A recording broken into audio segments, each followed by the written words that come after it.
In this video, I will be playing as the Gunner class in Terraria Calamity Infernum mode. If you did not know, Infernum is a mode that modifies the already hard-based Calamity to be much more painful. Will I be able to survive and win the game? Or will I fall in the process and become a masochist? Make sure you stick until the end. I promise you won't regret the badass ending. And I also did some funny exploits. This video consists of multiple parts indicated by the timestamps. Feel free to skip to any of the following segments if you've already watched them before. And please subscribe, as only a small percentage of you guys are actually subscribed.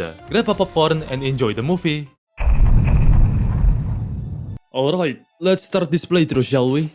I'm gonna chop off some trees. While I was chopping off trees, something fell down. It was an eucalyptus sap. This item summons a pet sugar glider, and turns out it only has a 0.1% chance of dropping. Well, that's a lucky start. Then I opened the Calamity starter bag to receive tons of beginner items. I decided I'll be going the gun class in this playthrough, because I've done true melee before. I almost forgot to enable the Infernum difficulty, but here our journey starts. Since I'll be doing the gunner class, I need to go to the corruption biome ASAP to get myself the musket from breaking shadow orbs. I just have to get lucky and find the correct pit to fall. Can't be that hard, right?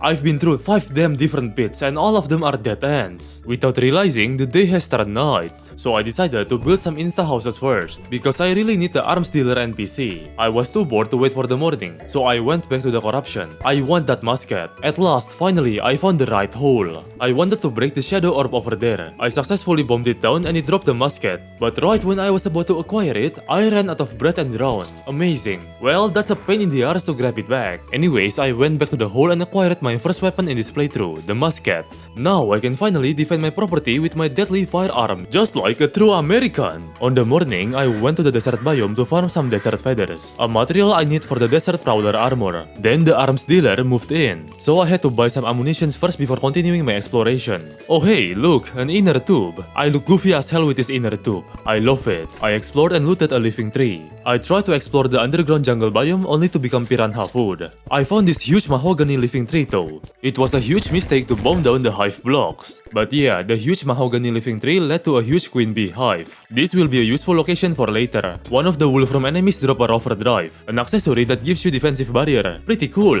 Then I went to the right side of the ocean. I just wanted to get some useful loots, man. I keep getting tubes and trash loot. But I did not want the exploration to be a waste. So I bombed down some ores and gems in the caves. Once I get home, I crafted the wolfram blunderbuss. It got an annoying modifier, so I had to craft another one. This thing is a decent early game range gun. I also crafted a topaz hook to aid me in mobility. After organizing my crafting stations and crafting a loom, I realized I forgot to grab some cobwebs. So I bought more boom shurikens from the demolitionist NPC, and I proceeded to explore more of the underground near spawn. Would you look at that, a spider web biome. I'm not too unlucky after all. I got a web slinger hook from one of the chests. Remember kids, with great power comes great tax evasion. I gathered a lot of cobwebs. In the next chest, I got an Eye of Tulu spawn. Well, that's pretty neat. Then I found this weird location with like an enchanted sword thing. It kept saying the X reject your attempt at claiming the blade. Huh. Anyways, I went back home and crafted the desert prowler armor, the first range armor in this playthrough. It has a special ability that makes you fast but reduces your defense. I tried my luck with the 2 random teleportation potions I found, only to end up in the underworld and getting brutally slaughtered by a voodoo demon. Well, at least I did not die alone. While I was exploring, I found this corruption altar. It gives an effigy, a corruption key, and a lot of money. Well, that's pretty useful. Then I explored the underground snow. I got myself some crappy loot. While I was exploring, I got a message of an evil presence watching me. While some of you might think it's lucky, in my case it is not, because I just found a Dryden lab that I could have explored. I had to quickly go back to spawn just because of the message. I had not even built a proper arena. There is no way I could defeat the Eye of Tulhu right now. But to be fair, I'm dealing a decent amount of damage to the eye. But the problem is my lack of preparation and arena. Not to mention, I don't have any mobility accessories. Then I did the stupidest thing possible by trying to talk to the nurse to heal myself. Wait, what? Oh, I forgot. Infernum nurse can't heal during boss fights. Okay, f*** you. Anyways, back to the Snow Dragon lab. You go to destroy the laser turrets first. I destroyed the turrets by mining it below the blocks they are located. Just to be sure, I destroyed every single turret in the lab. Yes, including this one under the water, so I can get access to the ice chest. I got a diving gear, pretty nice. I did a lot of mining and exploration and gathered some useful loot in the process. Then I used the teleportation potion and it teleported me to the underground jungle. This feels dangerous, but I'll try to get as many loots as possible. I got a boomstick from one of the jungle mini shrines. I did not want to be greedy, so I teleported back home. Then I use the gravitation potion to find some floating sky islands. I'll explore the main big planetoid later. Well, I got quite disappointing sky island loot. But at the end, right when I found a sky island, I got brutally slaughtered by a group of harpies. Well, that's just perfect. Now I have to build to reach that sky island. Does this look funny to you? I swear I am going insane. Finally, I reached up the sky island. All that effort for a single shiny red balloon. But hey, it ain't that bad, I needed it. I explored a bit of the sulfurous sea, but I got nothing. Maybe I'm doing it wrong. I went back to looting caves and hey, I found a warding Hermes boots. Pretty nice. Then I got a fungal symbiote from the glowing mushroom biome chest. This thing used to be a lifesaver during my true melee playthrough. I got a cloth in the battle from this gold chest. Then on the marble biome, I found a skeleton merchant NPC. Apparently, this guy is selling a carton of milk. Damn, my dad should have met this dude. He's been searching for milk for 10 years now. Then I farm life crystals in order to max out my HP. As it turned nighttime, I tried to give Eye of Tulhu another shot. Oh no, oh no! Damn it. I did craft some silver bullets to help increase my damage. I was so stupid to think that it would help. Yeah, I think I should buy the mini shark. What could possibly go wrong? There is a goblin army approaching from the— oh, it's morning! It's morning already. Shit. A goblin invasion started the next morning. Well, that's fortunate. I wouldn't say the goblin invasion is hard by any means, and ranger is definitely a safe class because you can hit enemies from afar. But the damage it deals is barely tackling the enemies. The community told me it's because of the high armor enemies have in Infernum. I am starting to regret my class choice. But yeah, I completed the goblin invasion with much ease yet too much time consumed. As it is the next night, I crafted some potions. I am also starting to regret spending 95% of my earnings and buying the mini shark. The community told me that boomstick is better due to the high armor bosses receive in Infernum, though I was able to consistently get Eye of Tulhu to its second phase. But I don't think I'm ready yet. I bought Bloody Tear from the Abomination NPC. I turned it into blood orbs. Then I crafted the Crackshot Colt. This gun might look basic at first, but you can use it to toss a coin that ricochet bullets. PRE-HARDMODE is about to be wild. Then the Traveling American NPC came. I wanted to buy the Frost Shield, so I sold a lot of my gold bars and silver bars. Then I bought a Slime Rain spawner from Abomination and summoned a Slime Rain. I realized that Crackshot Colt isn't the best at clearing a lot of enemy waves. I switched to my mini shark and it went better. So it turns out buying mini shark wasn't a complete waste after all. Then out of a random nowhere, I got jump scared by the King Slime. Damn, he is really big. That was unexpected. The first phase went like the usual King Slime. It is easy and chill, and it went smoothly. But the moment King Slime entered his phase 2, he summons this floating ruby jewel that shoots out projectiles. And the fight just got at least 3 times harder. Trust me, it is harder than it looks. I successfully managed to take down the ruby jewel. The fight went back to being easy. Then as my guard is down, King Slime summoned the crown jewel again. I hate this fight. Out of a random nowhere, the ninja came out of King Slime's body. I can't believe I am seriously getting overwhelmed by a literal King Slime, the easiest boss in Terraria.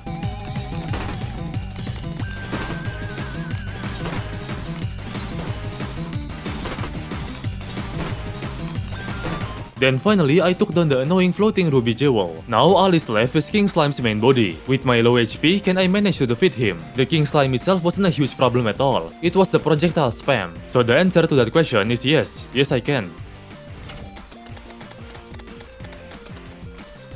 I got a slimy saddle mount from the treasure bag. The first boss has been successfully defeated in Infernum.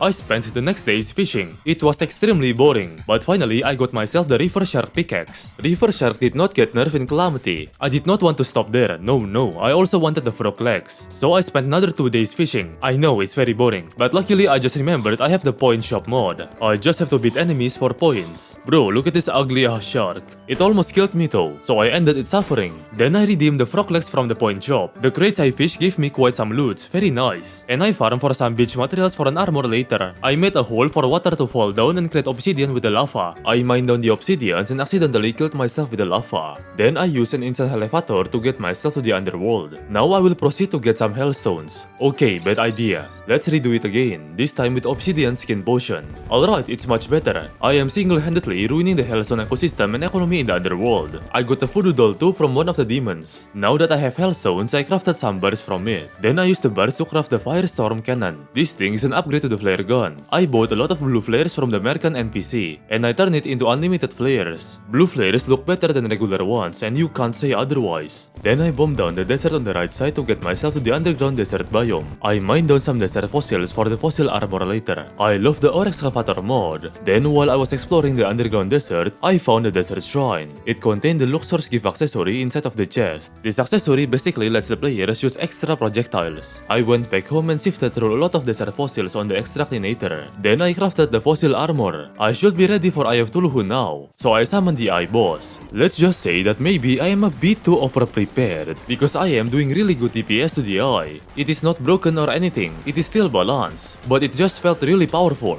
During Eye's phase 2, it dashes more often and it shoots a rain tooth upwards that functions like dangerous hazards. But it was not really an issue, because my damage really made the duration of the fight much shorter. But like, come on, I'm using Hellstone tier Firestorm Cannon, and on top of that, the addition of my newly found Luxor's gift. And yeah, just right before morning started, I successfully killed the Eye. I might have overgeared just a bit too much. But hey, if it works, it works. I got the Shield of Tuluhu, which gives me the ability to dash. Knowing I have powerful gears, I crafted the Desert Medallion. Then I head towards the desert biome to summon the next boss, the Desert Scourge.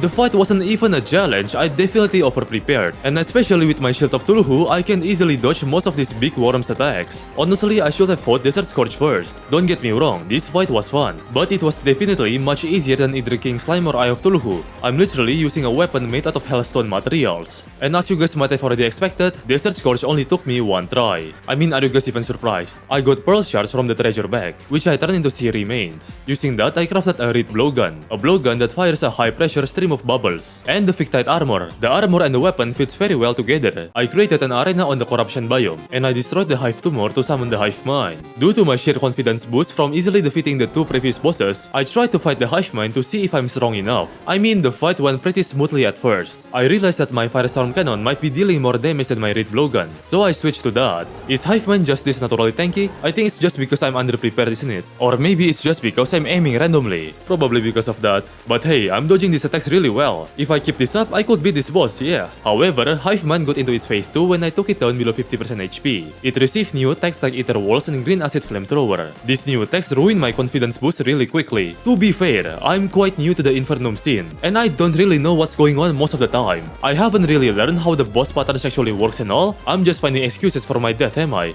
I tried to fight the Hive Mind again, got a big disgusting brain to its phase 2, but yet again wasn't as prepared as I thought. So I decided to postpone the fight for later, and I created an arena on the underground corruption. I threw a bomb on the third Shadow Orb and prepared myself to fight against the Eater of Worlds. I don't know why, but Infernum Eater of Worlds is kinky as hell. Why does it keep trying to pin me against the wall, dude? I'm not into this, but thankfully I escaped the corner. Maybe I made the arena too small. Infernum Eater received new attacks like Curse Flame Fireballs that shoot out from both of his body parts and mouth, and even summoning Vile Thorn Walls indicated by launch, all while charging on the player. Thankfully, it has no immunity to the on fire debuff, so my Firestorm Cannon might be a good weapon choice. But as you can see, Infernum changed Eater of Worlds by combining it into a single entity instead of separate entities, which means piercing weapons can't chase it anymore. This buff alone made this fight extremely time consuming and hard. The worst part, the Eater of Worlds splits into two separate worms once you beat one down, complete with their own AI and attacks, so you're basically fighting more than one Eater of Worlds at once. This change alone caught me off guard. I definitely lacked preparation and good gears for the fight, and I lost against the Eater of Worlds. So instead I went to the glowing mushroom biome, and I summoned the Crabulon boss. The reason I wanted to fight Crabulon first is because I am sure it is much easier than Eater of Worlds, and also it drops Fungicide, which is one of the ranger weapon I need in order to make the Eater fight easier. Crabulon releases damaging mushroom spore clouds every time it slams the ground. It is also able to summon thin walls of damaging mushroom poles that pierces from the ground. The third time I fought Crabulon, I successfully brought it down to its phase 2, where Crabulon is now able to grow its arm and use it to slam the ground, creating damaging mushroom rubble upwards that rains down.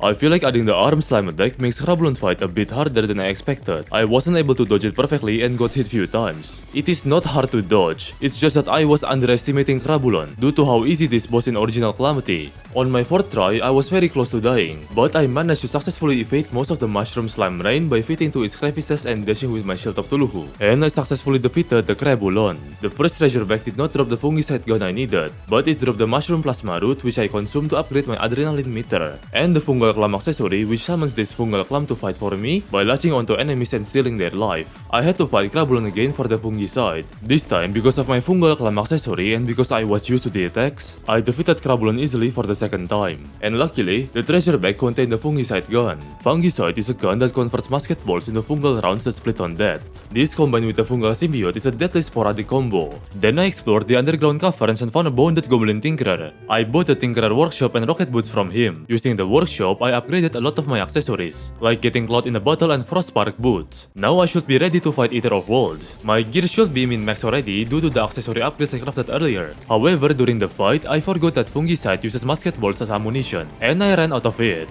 I switched to my Firestorm Cannon that deals way too little damage, so I just decided to give up and die. The next round I fought it, I brought a lot more ammunition and smoothly took Eater down to its phase 2. It was definitely worth to defeat Krabulon first, because the damage Fungicide deals might look small, but its ability to split and hit multiple body parts of Eater of Worlds is extremely useful, and I think I did a great job smoothly dodging all of the Eater attacks. I thought it was over after I defeated 2 of the Eater worms, but I was terribly wrong, because this guy splits into 4 worms. During Eater's phase 3, there are so much shit show happening on my screen at once. I couldn't really tell what's happening, but luckily my health wasn't low during its phase 3, so I could do a risky strategy by phase tanking some of its incoming attacks, and I berserked through this phase using my Fungicide, resulting in me successfully defeating the Eater of Worlds. For some reason, it dropped 2 treasure bags. Might be a bug, but hey, I'll take it. I got the Worm Scarf and more Demonite ores. While I'm still in the Corruption biome, I said kid and decided to straight up fight the Hive Mind as well. I mean, I got the Worm Scarf now, and I also have upgraded my accessories. I should be able to do it, right? I got used to Hive Mind phase 2 and I was able to smoothly dodge most of the incoming projectiles. For Hive Mind, I used Firestorm Cannon instead of Fungicide, because it's harder to properly aim with Fungicide, but I could just spread the Firestorm Cannon flares around, so at least 1 or 2 flares will hit the Hive Mind. Then out of a sudden, as I brought Hive Mind down to 20% HP, it got into its final phase. The sky turned dark pale purple with new variants of attacks that are more dangerous. Yes, I died.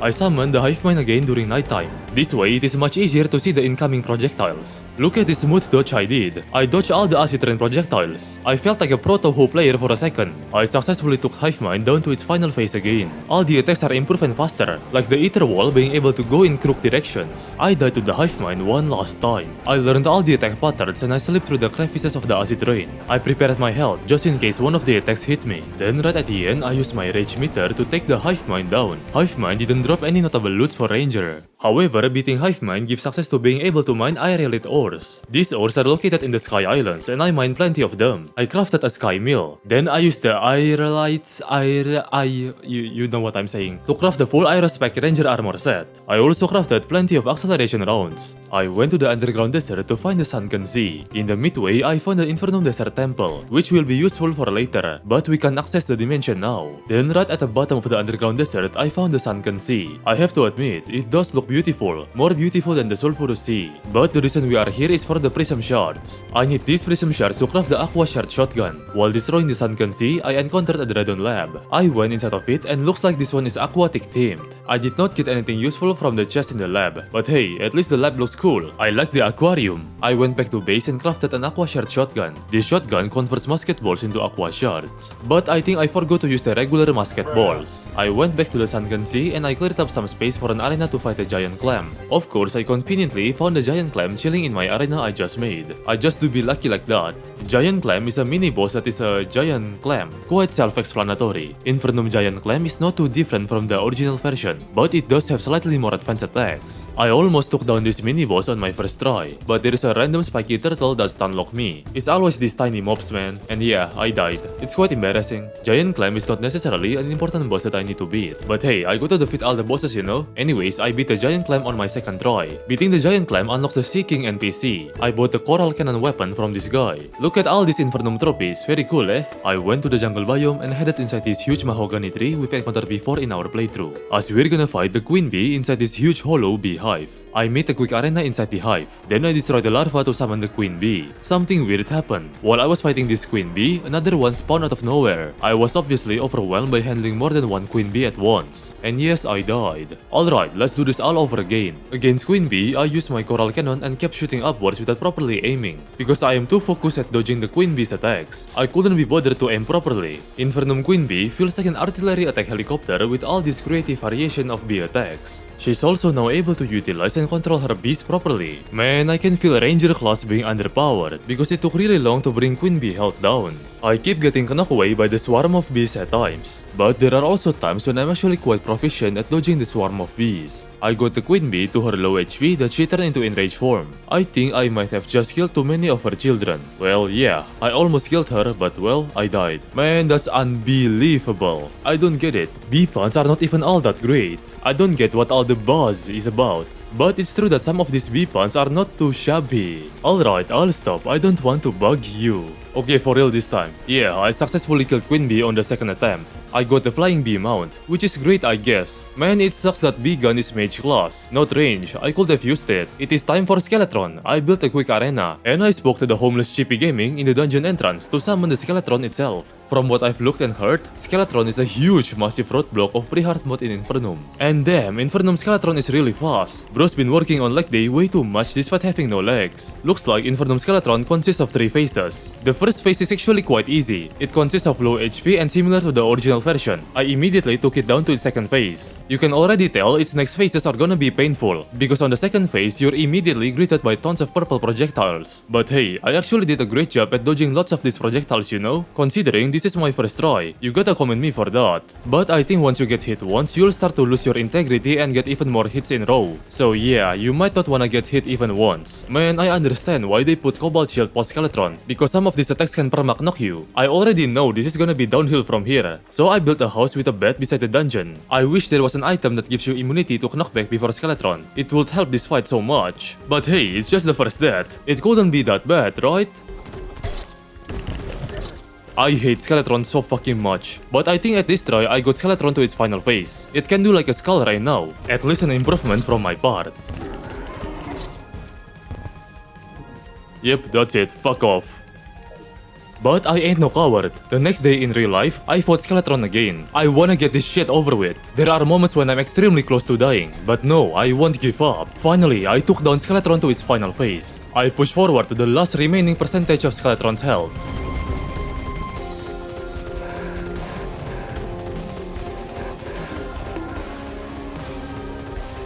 I successfully did it. I defeated Infernum Skeletron. Finally, we are now able to access the dungeon. As we enter the dungeon, I found a bonded mechanic. I don't want to spend too much time in the dungeon, as we only need some bones from defeating enemies for necro armor, cobalt shield, and handgun. I luckily found handgun on the 3rd lock chest, and a cobalt shield on the 4th chest. Once I went back home, I immediately upgraded my handgun to a Phoenix blaster. I know it's vanilla, but it ain't that bad. And I upgraded the cobalt shield into obsidian shield. I crafted the Deerclops summoning item on the demon altar. Then I went to the snow biome to make an arena, and I summoned the Deerclops. I'ma be real with you, I don't want to fight the Deerclops at all. It doesn't drop any loots that I really needed, but I just have to defeat all the bosses, you know? Infernum Deerclops phase 1 is not too different from the original one, but like it has these 2 ice walls that keep you inside of the arena. I need to fix my arena because Deerclops kept going inside of the water. Yes, I died. Let me mine this meteorite crater first that I should have mined earlier. I turned some of it into super ball bullets. Looks like placing wood on top of the water doesn't help with the Deerclops being stuck in the water issue. Just kill me already, man. Alright, I covered the water with wood. Let's summon the Deerclops again. Its phase 1 is glorified original Deerclops. It is quite hard to dodge all the attacks, but the damage isn't too high. But apparently on its phase 2, you get trapped inside this circle shadow arena and it can shoot deadly Superman red eye beam. I really need to adapt to its phase 2.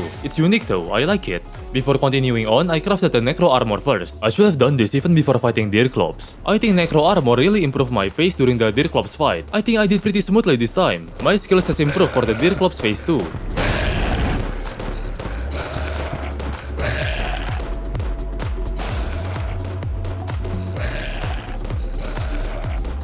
Looks like I'm getting very close to taking Deerclops to its final phase. But at this point, my health was extremely low. In this final phase, Deerclops has like floating ghost hands that keeps bothering you. I was so close to defeating this annoying snow dog, but I died right at the end. I refought the Deerclops again. I like the Deerclops design and all, but I always find fighting Deerclops a bit useless, you know? But hey, I managed to defeat Deerclops on like the 5th try, I think.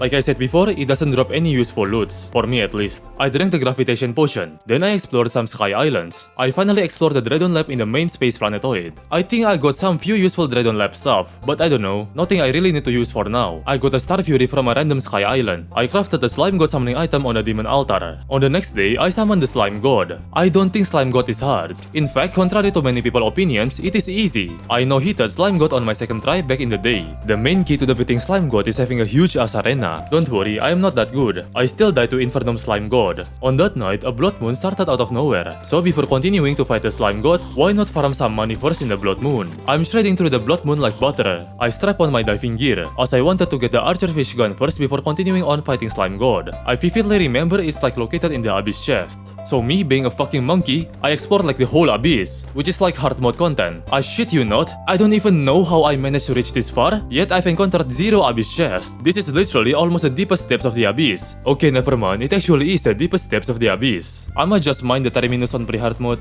I just do be having peak intelligence like that.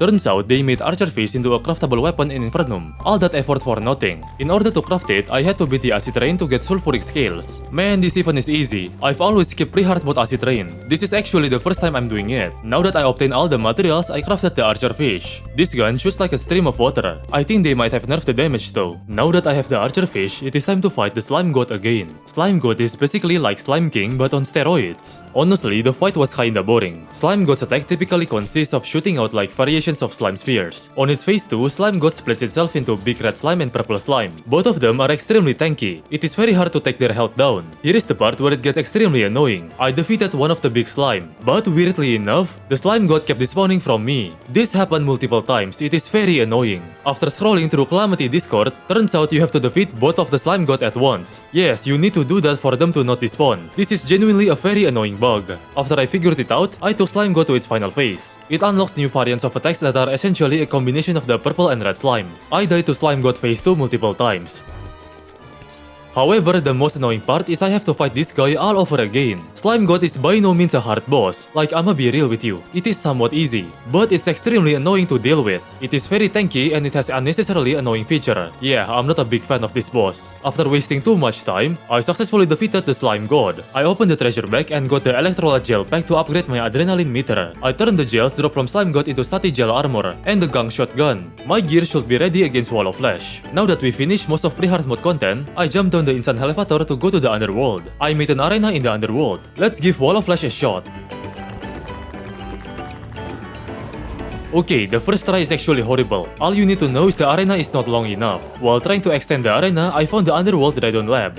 The funny lab with the Murasama. Brings me memories every time. I also paid a visit to the Infernum Profane Garden biome. We'll explore this biome further in hard mode. We'll need this biome to fight the Profane Trio and Providence later. Let's give the Wall of Flesh a second shot. My stubborn ass kept trying to fight Wall of Flesh despite having a cramped arena. Took me quite some deaths to realize that I made the arena way bigger this time. This should help with the fight a lot more. Infernum Wall of Flesh is able to shoot like laser from its eyes, and like the eyes pop off and fly out from its organs. Very gruesome yet awesome. The eyes float around you and shoot purple laser. I evaded the purple laser quite nicely. That might be a lie because I'm not showing you the embarrassing part where I got hit. And there is this one attack where Wall of Flesh does its laser wall phase. I kinda screwed it up because I was unprepared. Also, you can't be too far away from the Wall of Flesh, because if you do so, this guy can summon tentacles that can damage you. Damn, Infernum Wall of Flesh do be kinky. I am now able to dodge the laser wall phase quite nicely, I think. That might possibly be a lie because I still died a lot.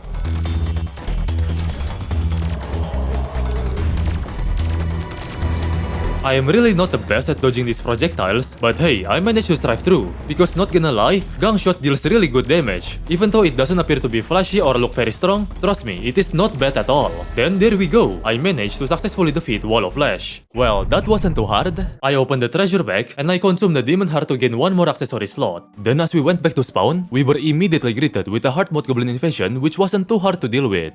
After that, I went to the corruption underground to farm some curse flames from the new hard mode corruption enemies. Using the curse flames, I was able to craft the curse capper, an upgrade to the Phoenix Blaster. While it is not too good of a weapon, it is cheap to craft and gets the job done. I turned my worm scarf into a brain of confusion, and I crafted the amalgamated brain, an accessory that gives me a chance to dodge attacks. Then I mined down some freshly spawned palladium ores. While I was mining, I met the bone wizard NPC. I bought a crystal ball from him. I turned the palladium ores into bars and crafted the palladium armor. The set bonus gives us greatly increased life regeneration. Then I went to the brimstone crag biome. I farmed down the hard hard mode enemies there to get some essence of havoc. On that night, I bought a shotgun and an illegal gun part from the arms dealer NPC. I combined both of the materials to craft a weapon called the Butcher. It is a shotgun that shoots slow at first, but the firing speed ramps up the longer you shoot it. I turned my cursed flames into Ichor and crafted some Ichor bullets. I also turned the Ichor bullets into endless ammo using Crystal Ball. Alright, now we should be ready for combat. To test the damage, we are going to be testing our newly crafted Butcher against Wall of Flesh. I gotta be honest, despite Butcher being an early hard mode weapon and having a cheap crafting recipe, this shotgun performs way much better than I expected. As long as you ramp it up to its maximum speed, it was able to kill a Wall of Flesh in under 30 seconds. That is very impressive. And yes, it took me like 6 Wall of Flesh to finally get the Ranger emblem accessory. I have incredible RNG luck. Then I went to the underground hollow and used boom shurikens to mine down some crystal shards, and also to obtain a gelatin crystal, a summoning item for Queen Slime. After doing all that, I went to the hollowed surface and summoned Queen Slime herself. Immediately, you can already notice a huge difference in the fight. As now, Queen Slime is actually a fun boss to fight, not just another fodder optional boss. Despite being Infernum, I gotta say, Queen Slime difficulty is not too hard, but it is still nothing to scoff at. I do have to say that Queen Slime is my most favorite hard mode Infernum boss, because they managed to somehow successfully turn a boring boss into something majestic. The only part of the fight that I kinda dislike is when it shoots out spiky crystal balls. It is not too hard to dodge, but it made the fight kinda bullet hell-ish, which I do not like. A quick smart tip is to wait for a nighttime before summoning Queen Slime, as you can see the attack visuals more clearly during the night. If you notice, I am not using any wings for the fight, because early hard mode wings are terrible, balloons are just way superior. Phase 2 of the fight is where it gets super interesting. Queen Slime is now able to shoot majestical death ray laser beams. And yes, this is the reason why I absolutely love this fight. Since Queen Slime is one of my most favorite Infernum boss fight, naturally I was accustomed to dodging most of the attacks. I say it most because it is still Infernum, it is still hard. I do have to credit our Butcher shotgun for helping us to make a quick and steady work out of Queen Slime, which lets me finish her off by doing a back shot. Queen Slime is now defeated. From the treasure bag, I got the Queen Slime mount, and we also got the Dissonance hook, which lets us teleport to the location we hook. I much prefer regular hooks though. We are missing some pieces for the Crystal Assassin armor set, so I proceed to kill more Queen Slime, obtaining the full armor set in the process. The set bonus of this armor grants us the ability to do a powerful dash. Then I went to the underground snow biome. I farmed down the enemies there to obtain essence of Eleum. Using those, I crafted a cryo key, a summoning item for Cryogen. Then I used the key to summon him on the surface snow biome. Cryogen might have one of the easiest first phase out of all the Infernum bosses. Most of the attacks are projectile spam. You can either dodge them pretty easily, or you can just tank most of the attacks. But for the most part, you just gotta keep up your momentum, so that your movement speed is faster than the projectile speed. Don't get me wrong, it is still a cool boss. I like the idea of surrounding the player in ice pillars, limiting their freedom of movement, resulting in us having a slightly harder time dodging the ice crystal bullet hell. But me personally myself, I think the ice pillar is a bit too short, and I was never really a big fan of the bullet hell concept in the first place. And the best way to describe him is similar of a tutorial boss for a bullet hell game. However, I would not underestimate Cryogen completely, because during his final phase, Cryogen starts to lose his cool. The interface between his attacks are way much faster, resulting in him attacking in much more dangerous and unpredictable patterns, most often charging directly at you, dealing very high damage. I guess you can say he is no longer chill, but with the help of increased mobility from Terra Spark boots and utilizing the dashes from Crystal Assassin armor set, we were able to defeat Cryogen, freeing the Archmage NPC in the process. I talked to him and bought the Frostbite Blaster. I opened Cryogen's treasure bag, but the only useful loot I got is a Soul of Cryogen, a somewhat decent hard mode wings that drops icicle on its spot. I thought the Frostbite Blaster would be a good weapon due to it having good DPS, something I'll realize later that it's actually Dock Water. I crafted a mechanical eye, and on that night I decided to use it and summon the twins as my first mechanical boss to fight. Little did I know nor expect, this fight is hard. The twins move extremely fast. The horizontal and vertical speed of our Soul of Cryogen wings were not able to catch up. Not to mention, Frostbite Blaster can barely hit the twins due to its sluggish fire rate.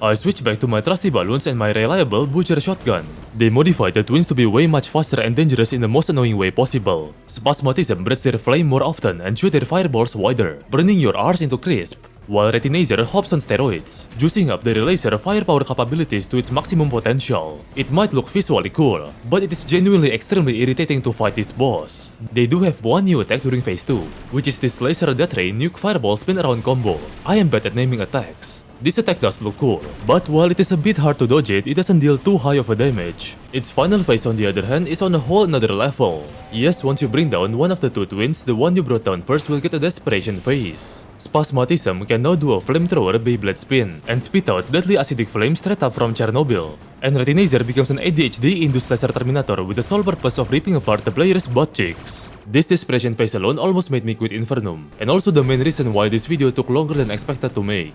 While the visuals of the desperation phase might look cool, I definitely regretted choosing the twins as my first mechanical boss to fight. Something I noticed, Retinizer final phase is much harder than Spasmatism. Even though I like Retinizer final phase more, I ended up going with Spasmatism just because it is slightly easier, and honestly I just wanted to get this fight over with.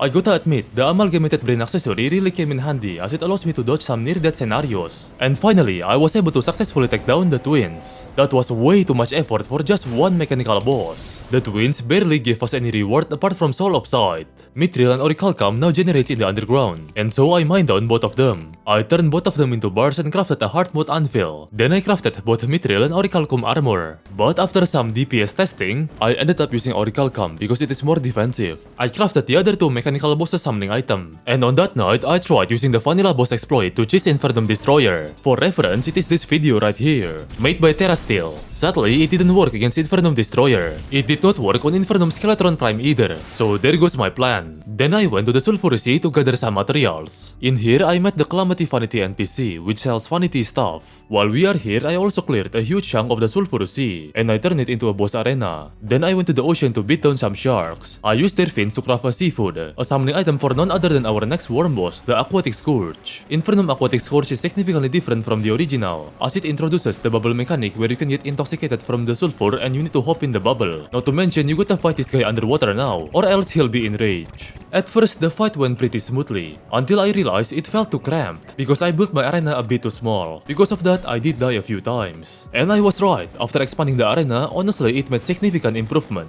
As during the fight, Infernum removes water physics and gives us infinite flight, meaning mobility actions are much easier to perform. I was able to dodge his attacks much easier, so much so I was able to take him down to his phase 2. But yet again, like usual, phase 2 is where things get rough. From the looks of it, I think Aquatic Scourge charges much faster during his phase 2. You might be thinking, how is it possible for a man to die to the same attack multiple times in a row?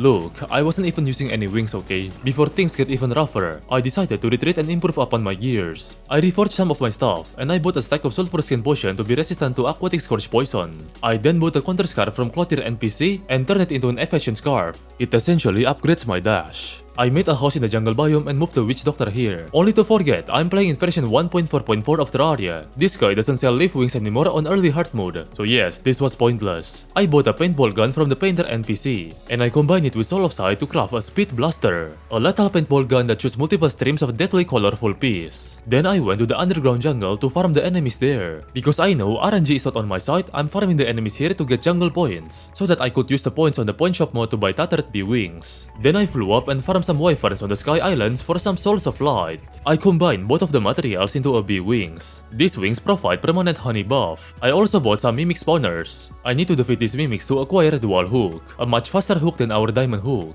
Now that we've improved our gear, it is time to face Aquatic Scourge once more. With the help of our newly improved mobility accessories, I was able to maneuver through Scourge attack much more easily. I told ya I was able to dodge well, it is just the accessories, trust. And the speed blaster we freshly crafted, despite looking like a weak weapon, was able to deal consistent good damage. This is a significant upgrade to our previously used Butcher shotgun. It took a much shorter time to bring down 3 of Aquatic Scourge phases. As Scourge reaches his final phase, he went up the surface. I did not know he was hitting up the Sulphur Sea. When I realized it, it was already too late. I got overwhelmed by the things happening on my screen, distracting me from the real threat, which are none other than Scourge's deadly attacks, now much faster and more dangerous. Now he can even summon an acid tornado and spews bullet hell while charging at you. I was unprepared for this and I died. The next time I fought it, I was much more prepared. I readied up my booty cheeks and gloriously maneuvered all over Scourge's kamikaze. Finally, I was able to survive through Scourge's desperation phase, successfully defeating the giant wetworm with a lethal paintball gun.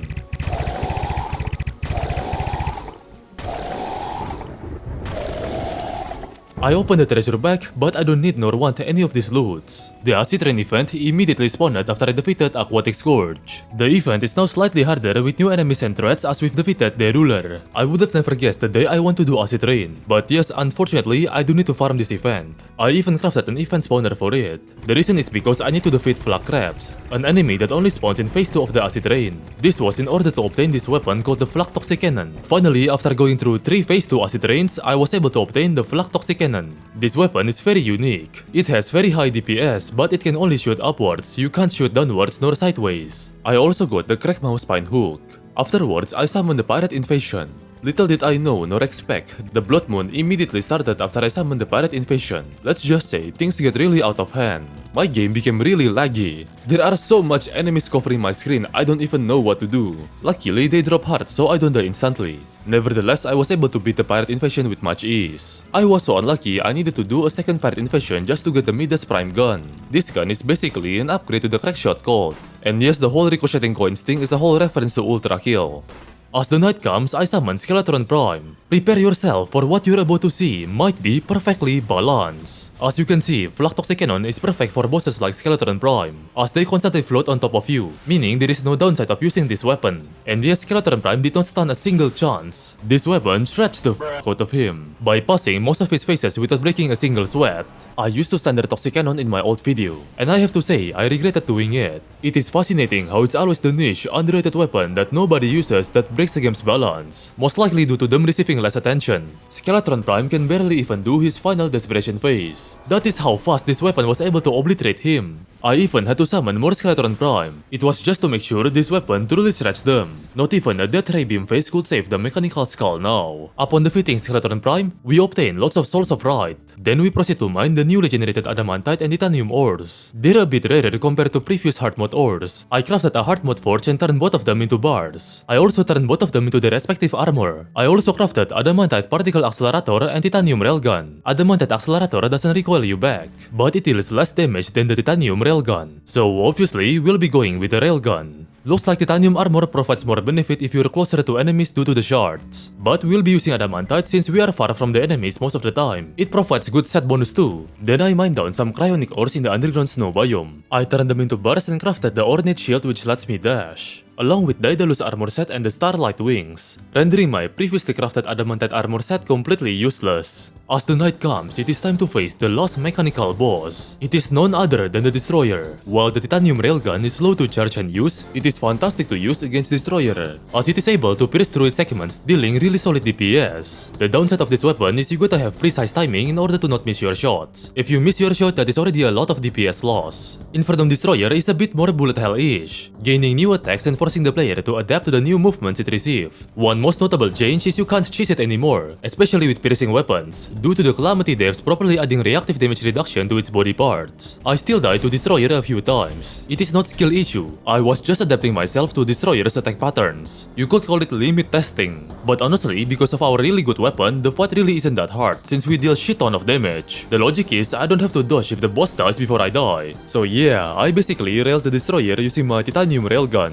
Now that Destroyer is dead, we've successfully defeated all the 3 mechanical bosses, gaining access to hallowed ores and bars. Oh, and by the way, the Speed Blaster paintball gun got reworked. The sad part is it got reworked just as I defeated the mechanical bosses. So yeah, there is that.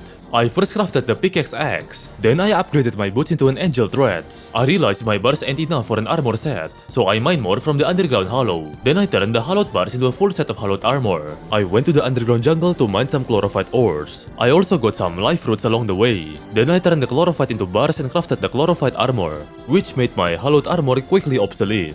I bought ancient crafting materials from this NPC. Say what you want, but quality of life mods like this offer a very comfortable experience. Then I crafted a star cannon so I can upgrade it to the superstar shooter. I reforged lots of my gears and bought tons of fallen stars from the alchemist NPC. I turned all the fallen stars into unlimited ammo, so we can finally use our superstar shooter without the worry of running out of ammunition. Afterwards, I went to the Brimstone Crack biome to mine down some of these minority hellstones. These ores are used to craft the summoning item for a Brimstone Elemental. Also, I forgot to mention I crafted Calamitas clone summoning item earlier. Now that we are ready for combat, let's summon the Calamitas clone. At first, the fight went pretty smoothly. The the first few phases were fine. It is not too hard to dodge most of her attacks. However, for sure, I needed some time to adjust to the bullet hell. I am very sure my setup was good enough to beat Cal Clone, but I definitely needed some warm-ups first. So after inevitably dying, I decided to go and fight the Brimstone Elemental first to get some warm-ups. I am looking respectfully at those nice pair of bazonkers. I still remember the days when YouTube will demonetize our videos if we had Brimstone Elemental in the thumbnail or the video itself. Good old times. As expected, Superstar Shooter was able to shred Brimstone Elemental with ease. Not to mention, Chlorophyte armor against her was definitely overkill. The healing aura this armor provides helped me to basically tank most of her attacks. Did they nerf Brimstone Elemental? I swear her attacks used to be faster, and I'm pretty sure her personality used to be bigger. Anyways, anyhow, we successfully beat up the woman with barely any effort needed to be done. Now that we got the warm-up that we needed, it is time to fight the bootleg Calamitas once more. I'd be lying if I said this fight was easy. It's not hard, but it definitely gave me some trouble, especially in the later phases of the fight. You know me and how much I dislike bullet hell boss fights. And this fight against Calamitas clone is a foreshadowing to what would be a bullet hell nightmare later, though I was still able to manage Walmart Calamitas bullet hell. At the very least, it is organized and structured. I do wish my weapon dealt more damage though. Cal clone has multiple phases. In one of her phases, she's able to summon her brothers to aid her in battle. And as you guessed it, I had the most trouble in this fight facing against the brothers, as I had a difficult time focusing on two different enemies spewing bullet hell. Not to mention the small arena limiting my mobility. Because of this fight was proven to be a bit more troublesome than I expected. While Superstar Shooter did prove to show high numbers to target dummies earlier, saying Star Shooter is a powerful weapon would be like saying you handle transaction for a multi-billion-dollar company, while in reality, you're just a target cashier, because this weapon is mediocre at best at dealing damage, especially due to Calamity boss's high armor. However, it does get the job done. After learning and paying attention to Calamitas attack patterns, I somehow managed to successfully yet gloriously dodge most of her dangerous attacks, bringing her down to her final phase. In my opinion, I do think it is a bit ironic that her final phase is easier than her brother's phase. Or maybe it is just me. I do generally have a difficult time focusing on different stuff all at once. After some time beating up the Haram Abomination, we were able to successfully defeat Calamitas clone.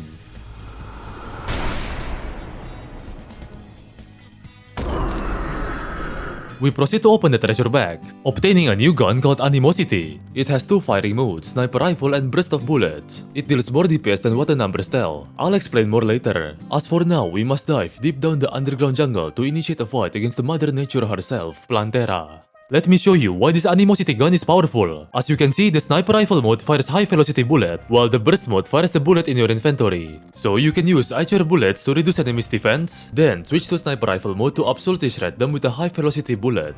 I was expecting Plantera to be troublesome like Cal Clone, but I was surprised to see that the fight actually felt solid. I love the fight, it is not too hard, but it is not too easy either. I still died a few times here and there, but it actually felt fair. Plantera's later phases were aggressive, but well balanced, shown by how I could actually tell on what's going on my screen. I know, it might look visually mid, but sometimes you gotta appreciate the simple things in life. And amidst all the Infernum visual effect bullet hell chaos, sometimes all we need is just something simple and solid to impress us. Alright, I should stop yapping. All I needed to say was Animosity is very decent at taking down Plantera. From opening her treasure bag, we got some living shards. Due to my superb and outstanding luck, I need to fight Plantera again later to get the Venus Magnum gun. As right now, our objective is to build an artificial glowy mushroom biome on the surface, which took quite a while to make. All this effort just so this goofy zesty mushroom guy can move in. We only need him to purchase an auto hammer. As the auto hammer lets us convert chlorophyte bars into shroomite bars. Using the bars, I crafted the shroomite armor and the hoverboard. The set bonus of shroomite armor puts us in stealth mode and gives us higher range damage. I then teleported to the dungeon and farmed down the enemies there to get tons of ectoplasm. I also got a few post-Plantera dungeon loots by doing this. I then turned the ectoplasms into the 3 main Calamity cores. These cores are important for crafting powerful items such as Asgard's Valor, a shield that grants us a more powerful dash and higher defensive capabilities. I crafted a few Spectre bars and turned them into the Pearl God gun. This gun fires shock blast rounds that emit massive explosions and has the ability to lifesteal. Just to show you how powerful this gun is, we'll be testing it against Plantera. She stood absolutely no chance against the destructive power of the Pearl God. We also got the Venus Magnum gun from beating up a few Planteras. On the next day, I went to the ocean in order to find a mysterious entity, in which we must disturb to summon the Anahita boss. Did you guys know her name used to be Siren in the past? It got changed into Anahita recently, alongside with her receiving a new sprite. In Persian mythology, Anahita is a goddess who rules over fertility and wisdom. So, does that mean she's breedable? Damn, I can fix her. Anahita's first phase is not much of a threat. It is mostly just her spamming a flurry of bullet hell projectiles. While she might be a threat if you fought her before Plantera, she's no longer much of a danger now, as we can easily dodge her attacks with our new swift and agile gears. However, on her second phase, the landscape starts to shake, as Anahita summons her submissive beta male Sea Pitbull, or lots of you might recognize as Leviathan. Don't let appearance fool you. Despite Leviathan being a fat ass, his attacks are really fast, bringing a new meaning to don't judge a Lovecraftian mythology creature by its cover. This rabies infected sea dog won't stop charging at me. He's really after my ass. Luckily, Leviathan hitbox is big, so aiming him using our gun is child's play. Our Pearl God gun is a savior in this fight, as it is able to dish out solid DPS and gives us some much needed lifesteal from time to time. While the lifesteal is little, it is consistent and probably saved my ass more than I'm aware of. Leviathan might be able to shoot big balls, but one thing for certain, my balls are bigger. Without even realizing, the sheer force of my massive balls took down Leviathan. By defeating Leviathan, we triggered Anahita's final phase, because we basically killed her husband. How is she gonna be able to pay her child support now? I was too overconfident, which led to my demise, as Anahita's final phase might be a bit more troublesome than I anticipated. I had to refight them a few times, as I kept being reckless at dodging Leviathan balls before Anahita's final phase. But at last, I reserved my health before their final phase, which led me to grasp a better understanding on how to dodge their bullet hell. While I still did get hit a few times, just being a bit more careful, this fight became significantly easier, as our mobility gears are more than capable of giving us the edge in this battle. I smoothly dodged Anahita's shenanigans and smothered my bullets all over her, and now we've successfully defeated Anahita and Leviathan. I somehow got the community in my first try. I thought I was lucky, because back then this was a 1% drop chance item. Well, it turns out they recently buffed the drop rate. But hey, 10% is still lucky, right? Then I went to the Astral Infection biome and farmed down the enemies there, as I need a few Stardust to craft an Astral Chunk, which is a summoning item for our next boss, Astrum Aureus. Not gonna lie, Astrum Aureus offers a terrible boss fight experience. Don't get me wrong, he does look cool. I absolutely love the Cosmic Spider sprite work. But damn, what the hell are these bullet hell kamikazes? It genuinely feels borderline impossible to dodge any of these boss attacks without an extremely large arena. It may be my fault for not making my arena size larger, but hey, I've always been an avid hater of Astrum Aureus since day one. I woke up and chose to hate specific Calamity bosses as my new personality. And like I said before, the bullet hell in this boss fight is able to drive people insane. Now, I expect 20 different hate comments stating on why my personal Atmos opinion is wrong. I gotta give credit to my powerful armor set and gun. If not for them and this fight stretched any longer, I would have lost my mind. But yeah, we successfully defeated Astrum Aureus. The loot from the back are not too useful. Aside from this Pyukumuku mount, it is very cute.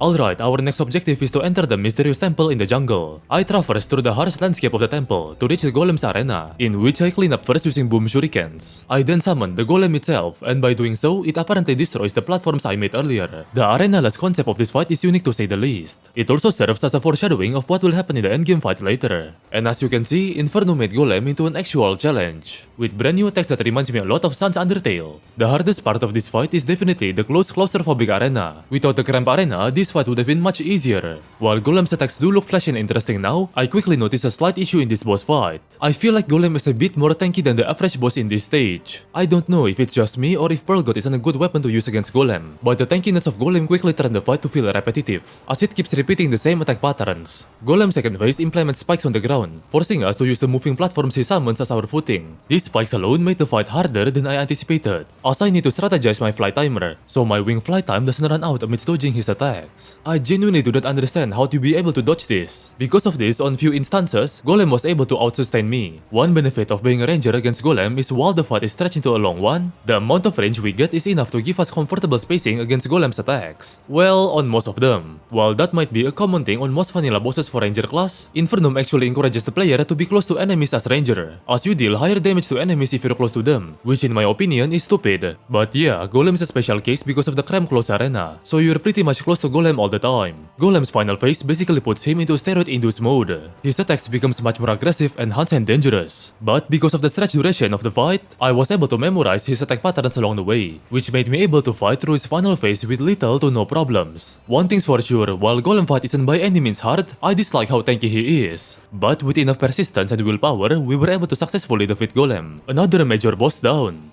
Using the loots we got from defeating Golem, we crafted a sniper scope, and we proceed to talk to the steampunker NPC to purchase a steampunk wings. Then we have to craft some diving gears, as now we must dive deep down the sulfurous sea to enter the dark depths of the abyss. We blow up the abyss using boom shurikens, as we need to get to the second layer of the abyss to mine down these Scoria ores which glow in the dark and are only mineable using Post-Golem pickaxe. Also, touching these Scoria ores will burn the living hell out of you, so good luck.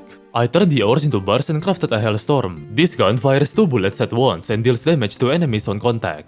I don't know if touching enemies with the tip of a gun could be practical, but it's okay. I crafted the hydrothermic armor set along with the wings. We are steaming hot and ready to go. I went to the underground jungle and farmed on the enemies there to obtain some plague cell canisters. Using those, I crafted the Abomination and alchemical flask, a really good accessory to help us for our next boss. I bought nanites from the cyborg NPC and used it to craft the Plague Reaper armor set. The armor is good, but the set bonus makes us blind. Motherfucker, I can't see. So yeah, maybe hydrothermic is better. I went to the dungeon and used a jungle key to get the Piranha gun. I crafted some perennial bars and life alloy. Then I turned the Piranha gun into a gun called the Barracuda gun. This gun shoots a barracuda fish that sticks and latches to enemies. I am curious, does any of you even use the Piranha gun in your playthrough? I also crafted the Godly Gator, but the damage kinda sucks, so we won't be using it. I bought the Martian Distress Remote and started the Martian Invasion. The enemies in the invasions are perfectly fine and they pose no threat. Until you encounter the Martian Saucers, they just straight up one-shot you. Luckily, my experienced ass was able to beat them up. I got this funny gun that can change enemy sizes, but I won't be using it. It's hard to explain, watch my video on it if you're curious. I crafted the Arc Nova Diffuser. It charges and fires a rapid burst of Nova bolts. The first charging stage increases the fire rate of the burst. The second replaces the rapid burst with a Nova Blast. It is a very cool weapon. Then I went to the underground jungle and used the Abomination to summon Plaguebringer Goliath. Because we are using the arena we used to fight Plantera, it simply isn't big enough, leading me unsuccessful in my first attempt. So I made another arena by clearing a huge chunk of the underground jungle. Then we can now fight the Plaguebringer Goliath again. Plaguebringer Goliath behave similarly like Queen Bee. Their attack patterns are alike, such as charging at the player, but instead of shooting bees, it shoots down plague missiles. While the concept of this boss might be simple, the fight isn't as easy as you think, as Plaguebringer is extremely fast. One wrong move and you'd be overwhelmed instantly with his speed. On one of his attacks, he summons these green laser lines. At first, I did not know what to do and how to dodge it, so I just accepted my fate and died. Turns out, you gotta destroy the drones that shoots the lasers, and you gotta do it fast. So I had to switch from my Arc Nova Diffuser to my Hellstorm. The main problem during this fight is once you shoot with Arc Nova Diffuser, you are stuck in the attack animation for a while. Meaning, this weapon is an embodiment of high risk, high reward in the fight against Goliath. A lot of my deaths were caused by this alone. But yeah, on some parts of the fight, I just straight up used my Hellstorm. It is a much safer option. I also tried using the Barracuda gun. It was horrible for my personal experience. Well, yes, I did die a lot, but I think I did a great job dodging most of these boss attacks. On Goliath's later phases, his attacks becomes much more dangerous. In one of his phases, I shit you not, he's able to shoot a whole ass nuke to destroy your body and burn your eyes. That was very unexpected. Turns out you gotta destroy the mini Plaguebringer he summons before they're able to shoot out the insta-kill nuke blast, making rapid-fire homing weapons a much preferred option. On low health, Goliath enters Desperation phase. He basically becomes enraged and will start showering you with tons of plague missiles. The plague missiles aren't hard to dodge, however, it does really make dodging Goliath's dashes significantly harder. The main problem I faced was destroying the plague seekers before they're able to shoot out the nuclear missile. I have to destroy them in time or else we'll get our face obliterated by the nuke blast again. But aside from the mini seekers, there isn't really much of a problem. I find going around in circles to be really helpful in dodging the plague missile rain. And just like Gojo in Jujutsu Kaisen, Plaguebringer died an off-screen death. I wish I got a better footage of him dying, but it do be like that sometimes. I opened the treasure bag and used the infected armor platings to craft a plague-tainted SMG. Its left click is useless, don't use it, but its right click on the other hand is insane. Which begs the question, is this thing still considered a gun?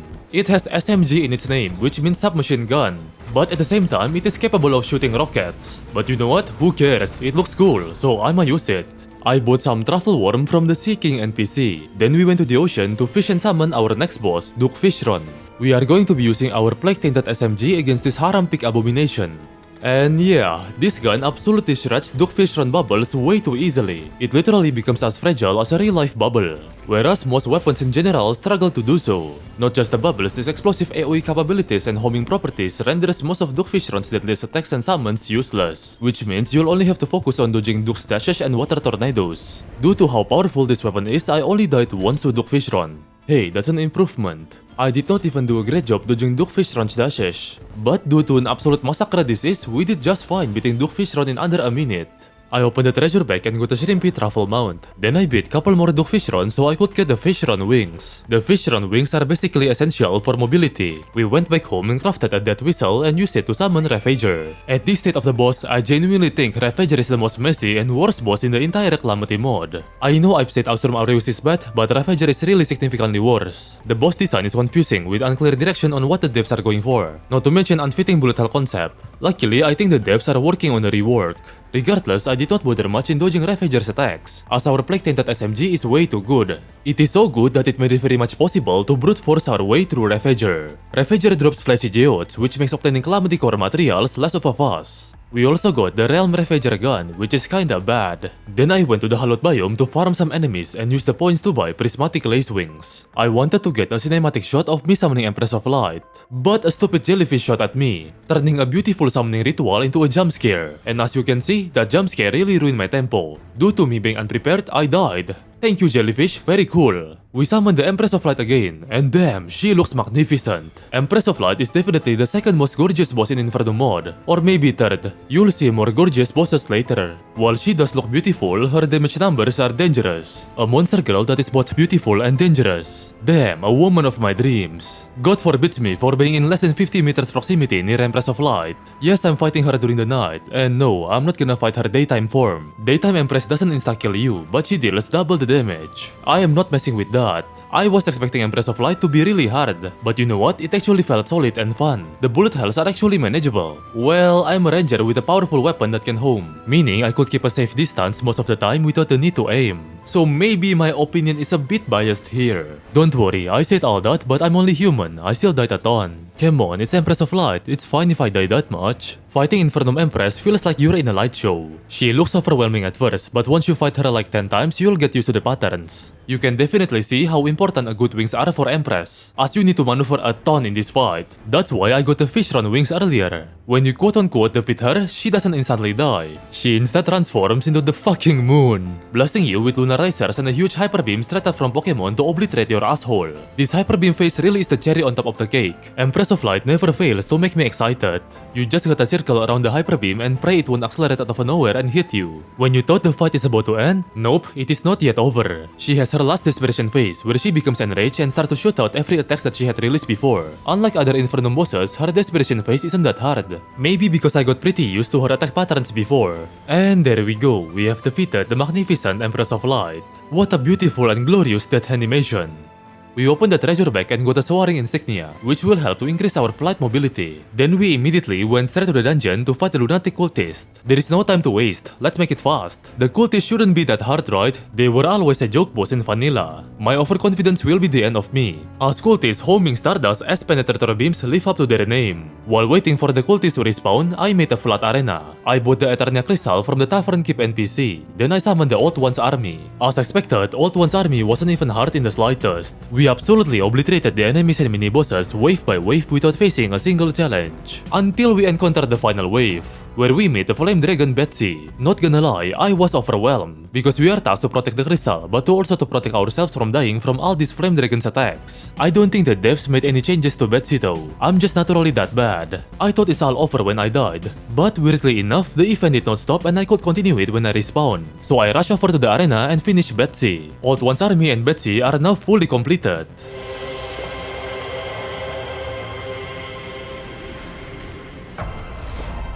It is time to fight the cultists once more. Now our ass is much more prepared and ready to dodge the Stardust penetrator beams. Damn, they're actually putting effort into changing the cultist. That's a lot of respect coming from me, considering how forgettable this boss is. It looks like the cultists put up invisible walls or barriers around him so we can't escape the cultist's Oompa Loompa projectile ass whooper. It's the best way I can describe it. It seems like the devs are really incorporating the circling around huge laser beam attack into bosses. I almost beat cultist on my second attempt, but his final phase caught me off guard. Let's try to fight the cultist during the night.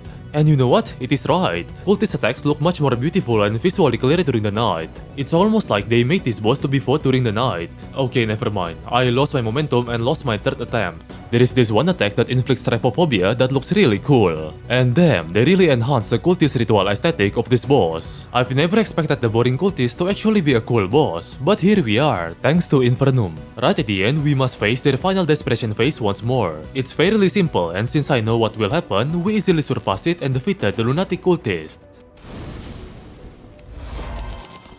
Now we get access to Ancient Manipulator Crafting Station. Upon defeating the cultist, the Celestial Pillars will spawn. We first beat the Stardust Pillar, which proved to be quite harder than I expected.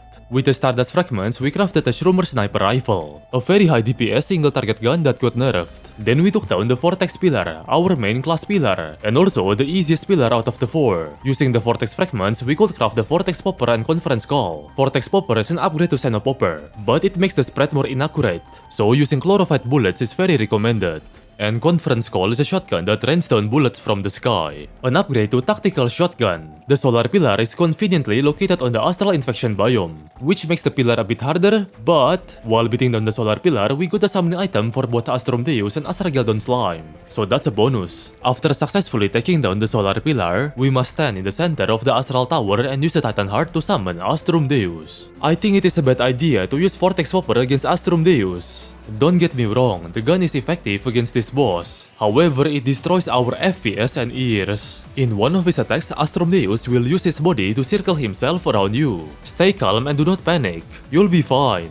He's just doing his Genshin Impact summoning ritual for Furina. Too bad I hit hard pity and lost my fucking 50-50 to C1 Dehya. I quitted Genshin because of this sole reason. Fine, I might be coping. Enough gay shit in peace. Back to fighting the other Space Worm boss. Calamity devs do really love worm bosses, huh? In one of Astrum Deus attacks, he is able to release two big balls, red and blue. They deal a lot of damage, kinda reminds me of Gojo Hollow Purple. I don't mind being squished by the two big balls though, they look majestic.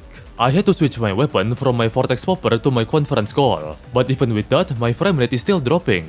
Conference Call isn't bad either for Astrum Deus, it's actually pretty good, and the experience of fighting Astrum Deus itself is fine.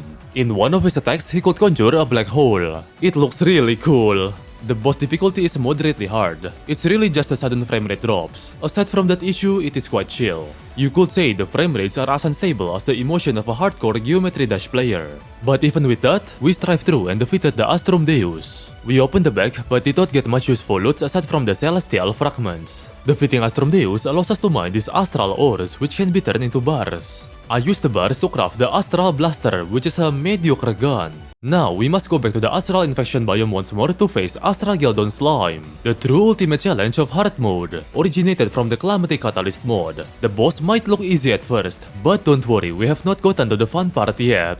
But even in its first phase, Astrageldon is not as easy as it looks. I forgot to mention, I had crafted the Spectral Storm Cannon earlier. It's the final upgrade to the flare gun. The fact that I struggled and died on Astrageldon's first phase was a bit embarrassing, considering I made a whole guide on this boss. Astrageldon's first phase is fairly tame. He slams his slimy gelatinous body multiple times to the ground. Then he shoots star projectiles that go in accelerating speed, so you can't go too far away from the boss. And he can also orbit damaging star barrier around himself. He could also summon slime minions too. I don't think he does it too often though. They're a bit troublesome if you use a single projectile weapon. All these attack designs make up a good and simple boss. As we've successfully took down the boss, of course it is not yet over. If you think the fight is about to end, you'd be extremely wrong. Because this boss just started, and sadly, you always finish too early. Luckily, you don't have to start all over if you lost the fight. The summoning item starts the fight on his second phase. This really helped. The second phase is way more fun than the first phase. Well, if you consider pain fun, I swear you modded Terraria players are a fucking masochist. The absolute mind-boggling part is they haven't even done finishing up this boss yet. They are changing the background to look even more beautiful in the near future update. It never stops to fascinate me how they never fail to make a beautiful creation even more beautiful. All classes are equal for this boss. No class is harder or easier than the other, except through melee of course. We don't talk about that. Because you are trapped inside this tiny little space arena, and there is no way to escape as you'll quickly die if you're outside the circle. You know, while fighting this boss, I realized the reason why Calamity devs give more damage to Ranger when they are closer to enemies is only as a bonus, and to prevent the player from chasing bosses from afar, encouraging the player to fight bosses the way it is intended to be, never as a reason to support or emphasize actual combat scenarios. Get good character development arc perhaps? I don't know, I might be tripping. But that applies to Astrageldon Slime only, okay? And maybe for a couple other bosses bosses like Providence, which we'll fight later. What I'm trying to say is they are well-designed bosses, reflected by how the power level of all classes are equal against them. I say all this while I'm getting my ass whooped live on camera by the fat space slime. The ass whooping simply never stops and you're not given a single moment to catch a breath. Obviously, Asrageldon is not a boss you simply beat at the first try. You really need to take your time. You gotta slow down and learn the attack patterns. The more we take it calm and slowly, the better chances we get to fully defeat this boss. We don't have to worry about the flight time either, as the fight gives us infinite flight. Moving erratically will not help us either. Trust me, I tried doing it. But the only thing awaiting us is another bullet hell being slapped towards our face. There is even this one spiraling laser attack that forces you to really move in with the rhythm, or you could call it the pace of Asrageldon. This is why I think Asrageldon is big, and I really can't wait for more super bosses like this guy to be added in the future. If you're a ranger, Spectral Storm Cannon is really good. There is no use of using a super high DPS weapon, because the way Asrageldon is designed, the devs put up a damage cap on this boss so you can't one-shot it, forcing the players to slowly fight this boss. So yeah, a consistent homing weapon like Spectral Storm Cannon helps a ton. After dodging all the cosmic bullet hell shenanigans, Asrageldon will self-implode and enter its final phase as an act of desperation. He will start to rain huge meteor balls indicated by lines as the arena gradually gets smaller and smaller. It's not too hard to dodge them, but your head might be slightly shaky from the PTSD we got from being slaughtered by the fat space slime. And there we go, after a lot of grueling torture, we've successfully defeated the Asrageldon slime. We opened the treasure bag and got some spicy loot, like this hook that is an upgrade to Dissonance Hook, and an accessory that transforms us into a fast-moving space sphere. By defeating Asrageldon, we allow Metanova ores to spawn in our world. They're located below the Astral Infection biome. These Metanova ores can be used to craft insanely powerful gears. I used the ores to craft the Intergalactic Ranger armor set. On that night, I summoned and beat down the slime god, so they can drop the overloaded blaster. You can already start to notice how powerful the armor is. Then we use the Metanova ores to upgrade it to the Asrageld gun. Words cannot describe how powerful our current state is. This gun has a right-click function too, where the blast pierces enemies infinitely. Did I mention? These ores allows us access to craft post-Providence weapons. Yes, they fucking do. I crafted the Aurali sniper rifle, but I don't think I will be using the sniper rifle too much. It is simply way too powerful, that is no fun. On the next day, I went to fight a sandstorm in the desert biome, and I used the points to buy forbidden fragments. With this, I can craft the sandstorm scorer. Remember the altar place we've run into on pre-hard mode? Yeah, we can use the sandstorm scorer there to enter the desert dimension, just like entering nether dimension in Minecraft for the first time as a kid. It's fairly empty and hollow here though, as the only thing awaiting us is our next boss, Argus the Bereft Vassal. And yep, our gears absolutely obliterate this boss. Argus can summon and ride the Great Sand Shark, but not even that could save him from the ass whooping of our Metanova gear. I highly recommend you guys to see and experience the boss fight firsthand by yourselves, because this is just unfair. It's such a shame. I wanted to show you guys how cool this boss is, but ended up obliterating this boss in under like a minute. I swear, if you guys fight this boss normally, it is much more challenging. But yeah, without even trying much, we successfully defeated Argus on our first try. What's ironic is the loots Argus drops are actually very useful, especially this accessory that gives us damage reduction barrier. We proceed to leave the dimension and went to the last celestial pillar, which is the Nebula pillar. Nebula is the most useless pillar for us because there is no ranger weapons or materials that we need to craft using Nebula fragments. Look at how fast we obliterate the pillar using our current gear. Very nice. After destroying the pillar, I quickly use my magic mirror before I get jumpscared by none other than the Space Eldritch Tentacle Abomination, also known as Moonlord. Normally, Moonlord would be the ultimate final challenge of hard mode, but oh boy, now it is more like a walk in the park if anything. While Infernum did definitely make the fight more challenging, especially with trapping you inside this box similar like Supreme Calamitas, I feel like the defense of our Metanova gears and our current damage capabilities absolutely ignores all of it. Well, maybe not all. I still died on my first try because I was a bit too overconfident. I crafted a Celestial Sigil to summon the Moonlord again. Calling this over-prepared would be an understatement. To be fair, we did successfully defeat possibly one of the hardest boss in the whole modded Terraria scene. So maybe us being a tad bit overpowered now is perfectly balanced. And I absolutely adore the Black Hole attack in particular. It is very menacing and huge. The devs really gave Moonlord the proper treatment. After a short while, we successfully defeated Moonlord and turned his tentacles into sushi. By defeating Moonlord, we get access to Luminite bars. We also got the Celestial Starboard wings, the best wings in vanilla Terraria. I crafted a Celestial Tier pickaxe. I upgraded my boots into the Celestial Tracers. Yes, they renamed the item. Then I bought a shotgun from the Arms Dealer NPC and a few dark shards from the Point Shop mod, so we can craft the Onyx Blaster. But not just yet, we crafted the summoning item for Frost Moon, as we need the Santa NK1 mini-boss to spawn and drop us the chain gun. He spawns naturally in the later waves. While we're here, might as well defeat the Frost Moon up until wave 15, because why not? Then we combine the Onyx Blaster and Chain Gun to craft Onyx Chain Blaster, my favorite weapon line. I farmed down some enemies in the hallowed biome for some unholy essence, which we can use to craft the summoning item for our next boss. Then we went to the Profane Garden biome in the right side of the underworld, where we get a spooky glimpse of Cygnus, a boss that we have to fight later. Because we are not here to fight him, we need to follow the instruction written in this altar. It tells us to use our Profane Shard here to summon none other than the Profane Meatballs. The first phase is a geometry dash / Flappy Bird level, where you have to dodge the fire pillars and reach the end to hit the boss. It's really fun too, and I don't mind it at all. It might be hard for beginners, but I got used to it pretty quickly. Then on the Meatball second phase, one of them will immediately blast you with a circling hyper beam, while the others shower you with extra missiles and damaging obstacles that gets into the way of you circling. So basically, a main guy doing his attacks while the others assist him in doing so. A pattern you will see often in this fight. Nice JoJo reference by the way. They unleash their best attack on their last phase, where they charge at you, erupt dangerous volcano pillars and blast you with a powerful hyper beam. There are indicators marking the area where you have to dodge. A combination of all the attacks from the previous phases into one perfect dangerous but delicious spicy dish. And the foreshadowing of their master's power, in which they worship to gain a tiny fraction of the power of the sun itself. It might not seem like it, but I died a lot to the meatballs.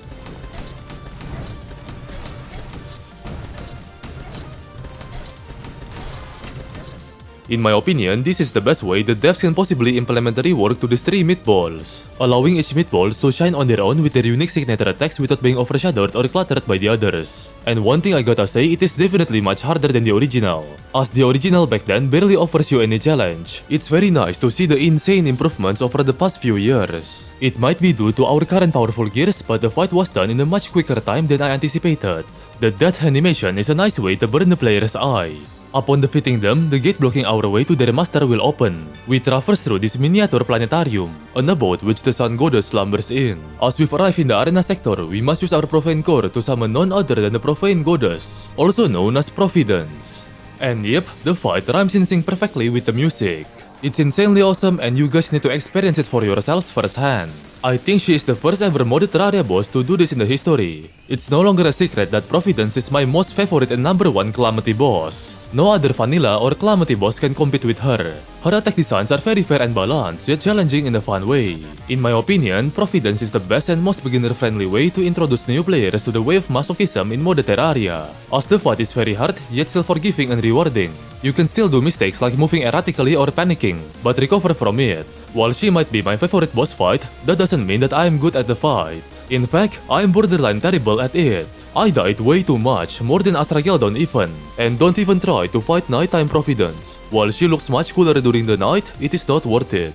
Then I discovered I had difficulty with my flight mobility. We simply were not fast enough. At first, I switched to my Celestial Starboard, but that still hasn't fixed our issue yet. While yes, we did become more stable at flying, we also became slower. So I watched an Infernum Providence no-hit video on YouTube, and they use solar flare wings. So let's use that instead. And they were right. Using solar wings definitely fixed our issue. It's much more comfortable now to maneuver our flight directions. Also, Providence fight gives us infinite flight. So wings horizontal speed matters more than their flight time. I also realized that our Onyx Chain Blaster that we previously crafted, combined with Luminite Bullets ammunition, deals more consistent damage than our Astragel gun. Not to mention, we could also see her attacks more clearly and easier using Onyx Chain Blaster. Maybe the saying was right, simpler is always better. While her first phase is amazing, her second phase is much hotter, and provides even more challenging bullet hell mania for all the players to dodge. Before I forget to mention, Providence is one of the very few bosses in the entire modded Terraria scene to not have any contact damage when you touch them. It might sound weird, but with this feature, the devs are allowed to give Providence more dangerous and creative arsenal of attacks. There is this one attack where Providence drowns basically the whole arena with lava. While the lava's rising, we also have to dodge the concurrent bullet hells. And not just that, once almost the entire arena is filled with lava, she will proceed to shoot out dangerous big damage hyper beams. You have to position yourself really carefully. It is definitely dodgeable, but can easily catch newcomers off guard. Providence can also turn herself into a gemstone creature thing. While in this form, she unlocks her potential to unleash even more bullet hell. Infernum Providence truly tests the limits of your PC power. You would never have thought a small indie pixel 2D game is able to overheat your PC, yet here we are now. Even my quite powerful PC difficulty lagged heavily on some parts of the bosses. Modded Terraria truly surpasses expectations once more. After going through countless deaths and a lot of close calls, I locked on, toughened up, and adapted to her bullet hell. Easier said than done. But at the same time, while I did spend like more than 3 or 4 hours fighting this boss, I didn't mind it. Providence has multiple creative varieties of attacks that forces you to adapt differently to each and every single one of them. So yes, while it is kinda a torture, I was having fun. And now we've successfully defeated Providence, the profane goddess.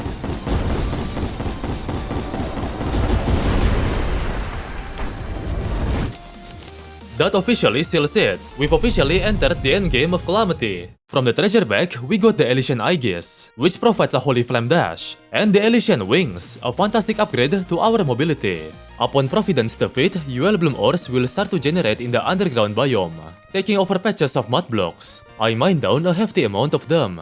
We used the ores to craft the bars and crafted a full set of Tarragon armor. We also crafted plenty of Holy Fire bullets and an Angelic shotgun. Not the best gun, but pretty cheap to craft and gets the job done. Now let's enter the dungeon to unleash Shisla's Void from his chains that were meant to hold his power from eradicating the fabric of reality itself. Unlike the original, Shisla's Void is extremely different from most Terraria bosses in general. You can already notice how the fight locks your camera in position with Shisla's, similar to Papa Pizzeria. This feels extremely awkward, especially after getting used to Terraria combat system for too long. But honestly, it makes the fight a bit more interesting. You go to destroy his multiple layers of barrier to unleash his second phase. However, much like a relationship, once you get to know them more, they will start to open up more and become more aggressive. Second phase mostly consists of the same attacks from the first phase, but faster and slightly more dangerous. Due to most players' unfamiliarity with the boss fight, you are almost guaranteed to be slaughtered during your first or second attempt against Shisla's. His attacks might be telegraphed, but they are still too fast for first-time players to notice and react to. However, the second phase is not the last stage that the players must face. Damn, those words rhyme a bit too well. As once you take his health low enough, the chains that hold him will be released. Like an average pitbull, he is now free from his captivity to hunt in the playground once more, unlocking your camera position and gaining the ability to move in a much faster manner. And of course, just like most Infernum bosses, a teleportation ability just to screw you over. But because you already adapted to all the beatings and patterns from the previous 2 phases, I can almost guarantee the third phase will feel easier to deal with. Not to mention, the attacks from third phase have more indicators and clearer attack visuals, but their attack radius is smaller. Shisla's final attack and Ace card is transforming into a black hole and spreading a petal of projectiles. It might look scary at first, but for an average Indonesian person like me and 90% of you guys, our PC simply isn't powerful enough to handle this attack smoothly. So we were able to turn our disadvantage into our advantage. Only for my dumb ass to realize that there was no good reward for the Ranger class after defeating Shisla's. Aside from this molecular manipulator, we should have fought the other sentinels first. Now let's proceed to fly to the Sky Islands to summon and fight the Stormweaver. Unlike our previous boss fight, we are now given freedom of movement and practically infinite space to move during our battle against the Weaver, only for us to realize that all this freedom is just an illusion created by the government so that we feel good about ourselves. While in reality, we are practically being squashed between all the storm-related projectiles Weaver is able to rain down. The second phase of Weaver will change the weather into storming heavily, and all the attacks the worm will proceed to unleash will be indicated by the background weather. So this boss is practically impossible to win against for the majority of Calamity fans, since they refuse to go outdoors. The constant flashing epileptic lights from Stormweaver Phase 2 could easily cause vision impairment if you were to show it to children back in the 1800s. Stormweaver's greatest weakness is moving vertically instead of horizontally. Yep, you don't have to panic or move fast. Just keep moving up or down, and the boss AI will get confused. This is why AI won't be able to overtake humans. We simply are too stupid for them to comprehend. Moving in a slower tempo actually benefits us more than if we would have moved erratically or hastily. And there we go, Stormweaver is now down. From him we got the Storm Dragoon, a submachine gun that shoots really fast and looks quite badass. And this portal looking pet, very nice. Afterwards, we went to the dungeon to farm some Phantoplasms. I figured it'd be more fun and organized if we beat all the 3 sentinels in order instead of fighting Poltergust in between. Besides, it's not like Infernum Poltergust is a hard boss, right? A statement I will soon regret saying. I crafted Mega Shark, turned it into Megalodon, and the final product, the Sea Dragon, the final upgrade to Mega Shark. It is time we go back to the Profane Garden biome so that we could face the last sentinel. Building an arena for Cygnus is no longer a hassle, because we can just use Providence Arena. Very nice. Cygnus dashes very often in this fight, as he originally excels in his speed, yet Infernum enhances his speed even more and adds new illusion techniques to his arsenal of abilities. If I were to describe Cygnus' abilities and features, he is very fast and mobile, but despite his ability to move fast, Cygnus is the perfect portrayal of someone spamming every button in the fighting video game. As if you carefully notice, none of his attacks are accurate enough to be able to hit you, and you can easily counter this guy by moving in a circle. His signature attack is dimming your entire screen black, leaving a trail of blades behind, and performing a butt-crack no jutsu that tracks you down. Despite the simplicity, I think it is his coolest attack. Cygnus will do a Kagebunshin no Jutsu and summon a shadow clone variant of himself to aid him in battle during his second phase. It is essentially all the same stuff from the first phase, but now you get to face it twice. Wow, truly peak boss design. Cygnus is definitely the easiest sentinel out of the three. Not that it's a bad thing, because I love this weeaboo assassin boss design the most out of the three. He is very eccentric to say the least. Defeating Cygnus gives us access to Twisting Nether. Now that all the three sentinels are down, we can craft the Cosmic Worm. But before fighting that Space Worm, let's do a quick session of Pirate Invasion to get the coin gun. By quick, I mean spending the next 2 hours fighting pirates just for a single weapon drop. We can combine the gun with a couple other materials and Twisting Nether to craft the 7 Strikers, aka the Gambling Gun. It costs $10,000 to fire this weapon for 10 seconds. So yes, we do need to farm a lot of money. 7 Strikers is one of, if not, the most unique weapon in Calamity. It uses coins as ammunition. We play a slot machine, and depending on the coin value, the chances of us scoring a jackpot will be higher. The only downside is we need to use platinum coins all the time as our ammunition to guarantee jackpots. Now we go to the dungeon again, but this time we fight Poltergust. You might be thinking, Poltergust, isn't that the Blue Plantera optional boss? Well, let me tell you something. If Infernum would have taught me anything, optional bosses tend to be much harder than the main storyline bosses, and Poltergust is the main cause, because Infernum changed Poltergust into a steroid-induced spider. You will suffer in this fight. Even the best of no-hitters all admit that Poltergust is objectively the hardest boss fight in Infernum. You will die a lot.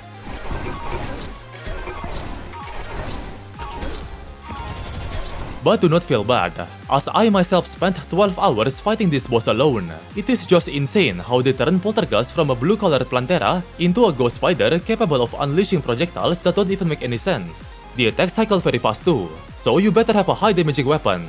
Lucky for us, Ranger class, we have the 7 Strikers, the power of a raging alcoholic gambler all packed inside a sniper rifle. It is actually a very powerful gun. If not for this gun, I would have suffered more. It doesn't matter if you are range or melee, because this spider is rapidly approaching your area faster than hot single mothers in your location. It's like the devs were on LSD when they were developing this spider. Ceaseless Void is just there, sitting in the middle amidst all this chaos. Little did he know he is being an absolute cock. The final phase is the icing on top of the cake. Even after struggling your way through it all, you'll be rewarded not with victory, but with an unforgiving, relentless desperation phase that I'm sure a lot of players fall victim to. Now that I think about it, most Poltergust attack designs are heavily inspired by Undertale, and he really went all Asgore at the end. Poltergust loots are actually quite decent, such as the Ecto Heart that upgrades our adrenaline meter. We farmed down some Essence of Havoc from the Brimstone Crag biome. We went home to craft some Blood Flare cores and the Dodus hand cannon. Despite the funny name, it is actually a powerful handgun. But our main reward is a Blood Flare armor. Our preparation is still not done yet, as we still have to go to the Sulphur Sea to fight against the final tier of the Acid Rain. Because at this point, we might as well fight all the bosses available in this entire mod. While fighting Acid Rain, we stumbled upon Nuclear Terror, a mini-boss inspired by the horror character from the game Nuclear Throne. Our Dodus hand cannon was able to take easy care of it, but I do wish that Calamity devs will turn this guy into an actual boss in the future, because a nuclear-inspired boss is just very cool. Then we proceed to catch some Bloodworms, a summoning item for Old Duke. The next boss we must fight wins the award in the most optional, most forgettable, yet the most annoying boss in the entire Calamity verse. It is none other than Old Duke.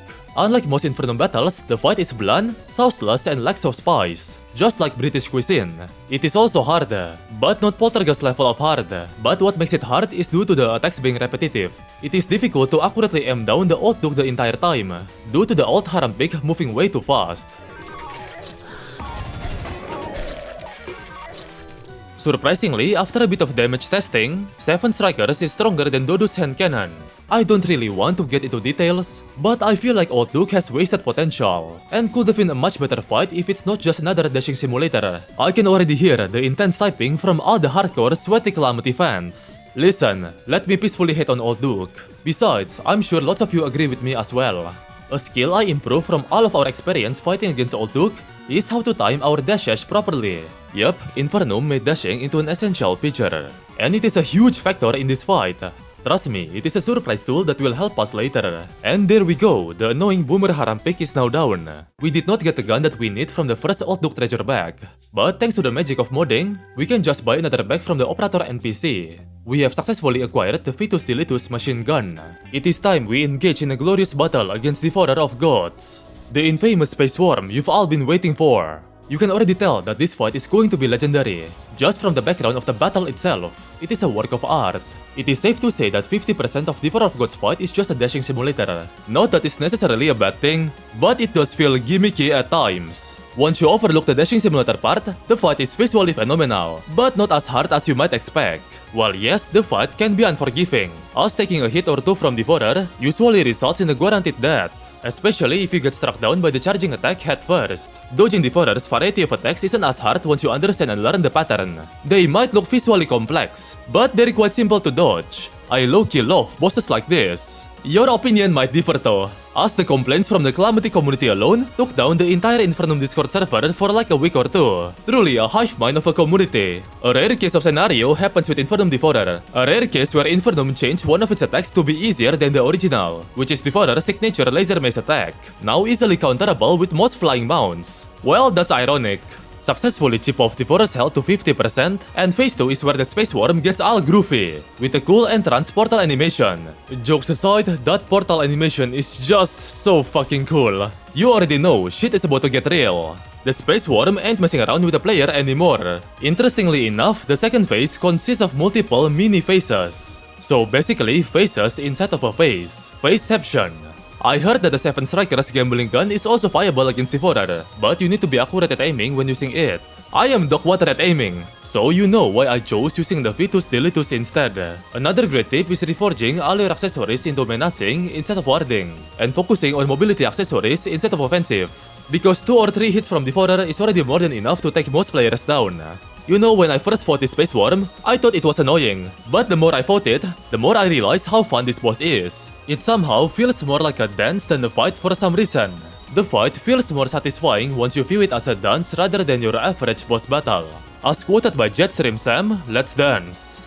I feel like Infernum should have done the other bosses like Devourer. The difficulty increase just comes naturally as the fight gets changed. Either way, we should just appreciate the absolute beauty of this fight, as even the death animation of this gigantic space worm slowly crumbling down is enough to make a grown man shed a tear of joy. 10 out of 10 would no hit if this video gets 20,000 likes. We don't immediately get an upgrade to our gears upon defeating Devourer. We still need to beat up the Moon Invasion events for the souls the enemies drop. I feel like the devs should upgrade or improve the post-Devourer invasion events. They're kinda a bit too stale, and feels like more of a chore than anything.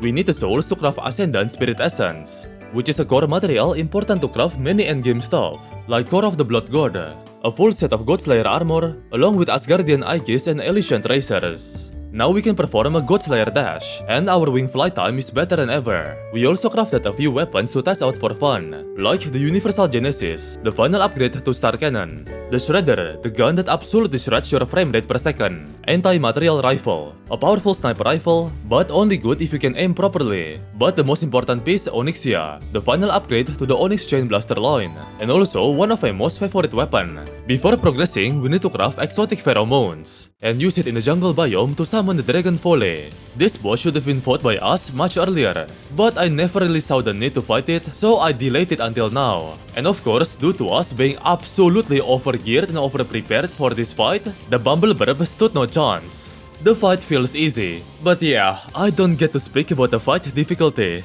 It is just unfair for me to speak of it using my current gears. This bird is literally screeching for help this entire fight, and we're just gunning him down mercilessly. Wow, is Yarim really the bad person here? Or maybe we are just a Yarim along the way? But we must defeat him for the effulgent feathers that he dropped, as the feather is a necessary material for the crafting of the Yaron summoning item. And now it is time to summon the unwavering guardian, Yaron himself. Another beautiful background change by Infernum. Now I feel like I'm on fire. You'll start to think twice of killing Yaron once you realize Yaron is just a good boy. He is just a loyal dog to Yarim. Fortunately, these burp attacks are very annoying to deal with, and extremely unforgiving as well.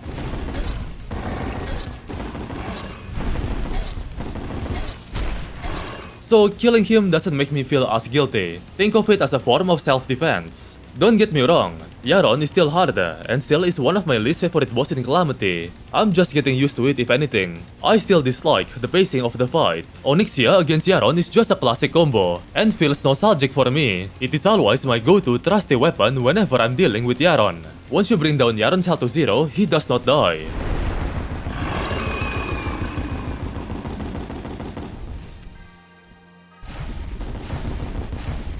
Instead, he resurrects himself, bringing his HP back to 100 and becoming more powerful, starting his second phase. Oh boy, this does not look too good.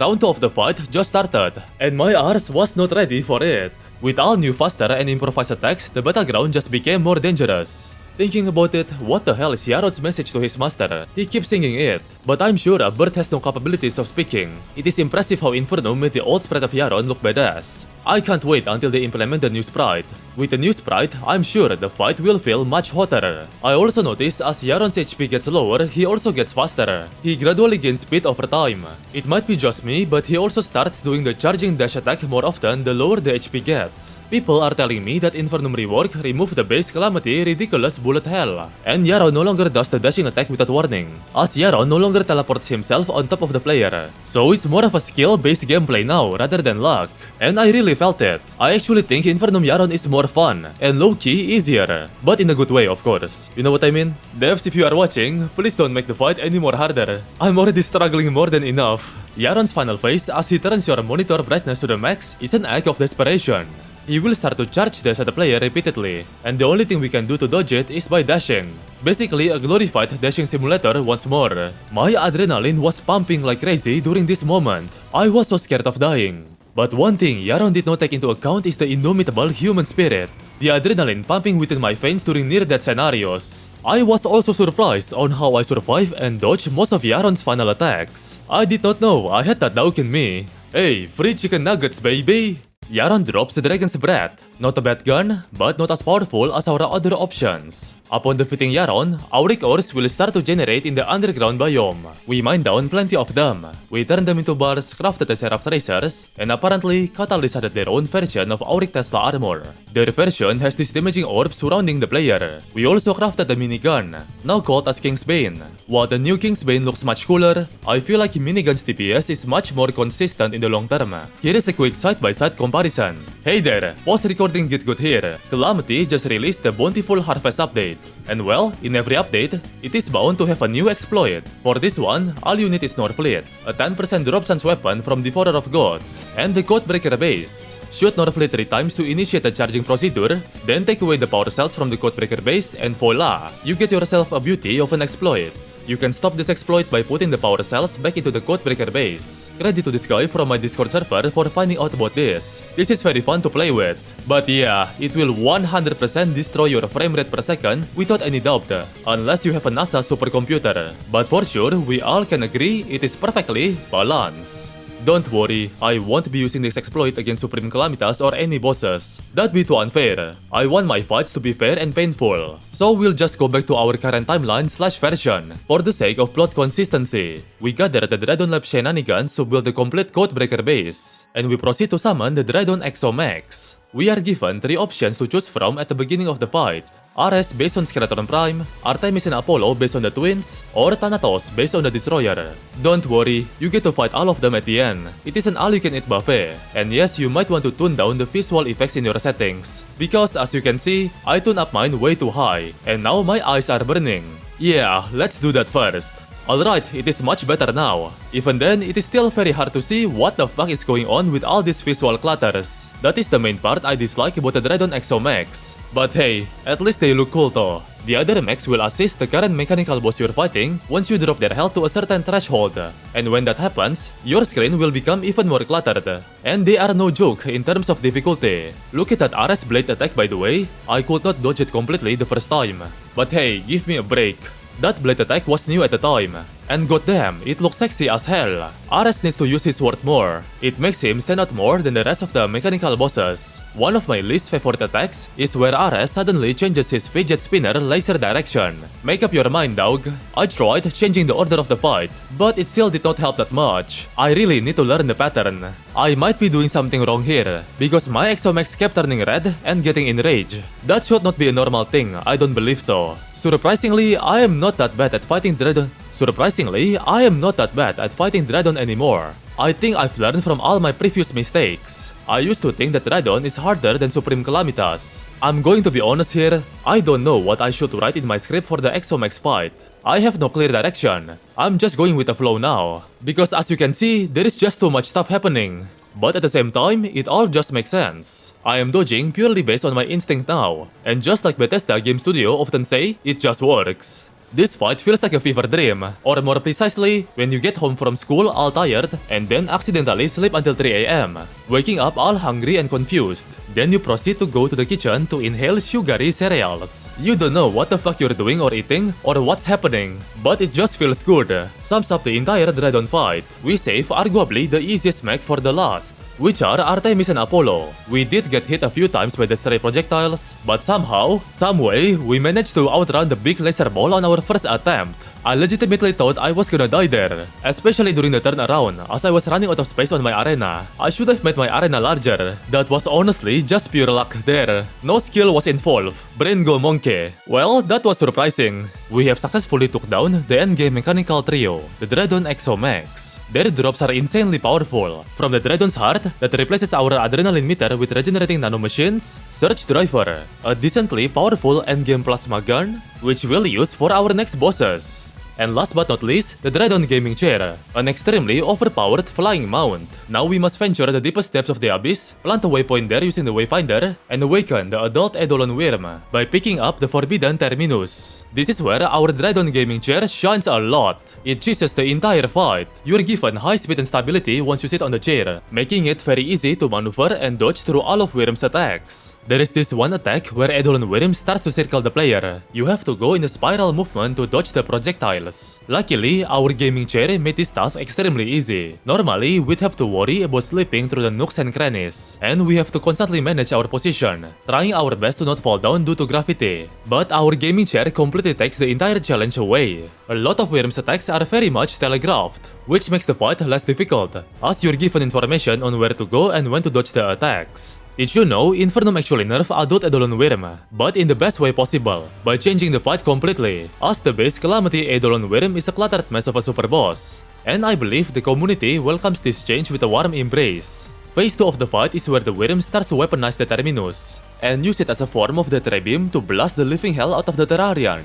And the Wyrm will be a background character supporting the floating Terminus. Despite all that, we still managed to outrun the Wyrm with our gaming chair. Another proof that mobility can be more important than defense. I think we should have fought the Wyrm before the Exomax, as the battle really shouldn't be this easy. But there we go. Adult Eidolon Wyrm has now been defeated. We got a Hollywood cannon from Eidolon Wyrm. This gun is very powerful, but I believe our Surge Driver is stronger. I also believe they nerfed the Hollywood cannon. We mine down the Brimstone Slag from the Brimstone Crag biome in order to craft the altar of the accursed. And now we can proceed to summon the Brimstone Witch Supreme Calamitas. And no, sadly, we cannot use the Dragon Gaming Chair during the Supreme Calamitas fight. The devs thought of this and they nerfed it, making it impossible for players to ride any mount during the Supreme Calamitas fight. Longtime players of Calamity will notice that Infernum Calamitas attacks are based on her own weapon drops, which is very creative of the devs. Okay, I'm gonna admit it. This fight is the hardest fight in the whole entire Infernum mod. It almost made me want to quit this playthrough at a point. In my opinion, it is rank number 1 in the hardest, above rank 2 Poltergust. The difficulty difference between rank 1 and 2 is just that high. I've always fought Supreme Calamitas using my melee loadout, thanks to my beloved Exo Blade. So I am really unfamiliar with what is the best gun to use against her. So to be safe, I just use my Surge Driver. Correct me if there is a better gun to use, I'd love to know that.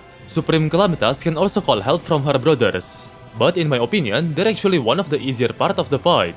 From the fiery fireballs to the exploding meatballs to the ghastly spirits, all of Supreme Calamity's attacks will torture the living hell out of you. The only time we can breathe is during the intervals between her mini phases. I cannot thank the nanomachine smitter from our Dragon's Heart more than enough. It saved my ass a lot during this battle. And also, the Godslayer dash from our armor can be extremely useful from time to time, as it provides iframes even after the dash, which potentially saved me on multiple scenarios. But still, even then, I died countless times, more than I could fathom. Then I realized, death is the only thing that ever embraced me. Until I can only crawl, I will not be defeated. I will spit onto your face. The stars are beyond my reach, and so I grasp my weapon and take aim. Race against surrender, we are what we overcome. We become better upon each battle that we experience. Over time, I became accustomed to dodging Supreme Calamity's deadly meatballs, avoiding them from exploding onto my face. A thing about Escal I realized a bit too late is one of her weaknesses is moving in a circle. Yeah, that's how you basically dodge most of her attacks. It's just very hard to time it well. The desperation phase is the hardest, as usually you'll be left with only a strand of HP left at this point of the fight. It is extremely unforgiving, as failing a desperation phase forces you to refight the witch all over again. During this phase, Escal's attacks are relentless and she will not stop attacking. I really wanted to give up. But I knew I had to strive through. We have to get over this. We have to be motivated. We must press forward. We must not be defeated. Fight because we must. We will not surrender. We must all find our place. Mine is being cast down, so I can rise once more.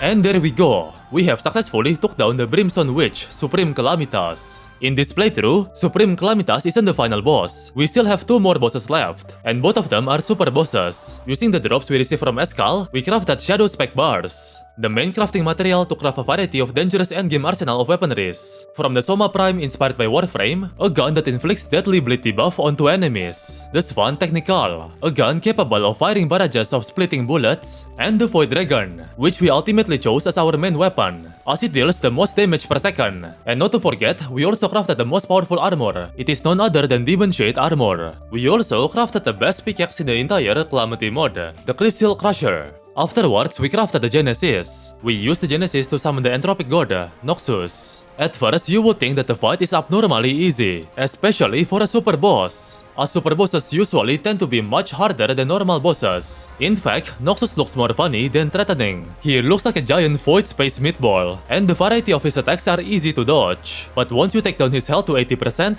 he will crack open his shell, revealing his true form. Phase 2 of Noxus looks significantly cooler than Phase 1, as he is no longer in his meatball case. According to the English dictionary, entropic means lacking order, or gradually losing order, to the point that a perfectly entropic universe would be a smooth and inert field of matter, which means Noxus is the embodiment of the god of chaos itself. As entropy grows, the system loses dynamism. In other words, the ultimate goal of Noxus is to eradicate the universe itself, to the point of no living matter, and we must stop that from happening.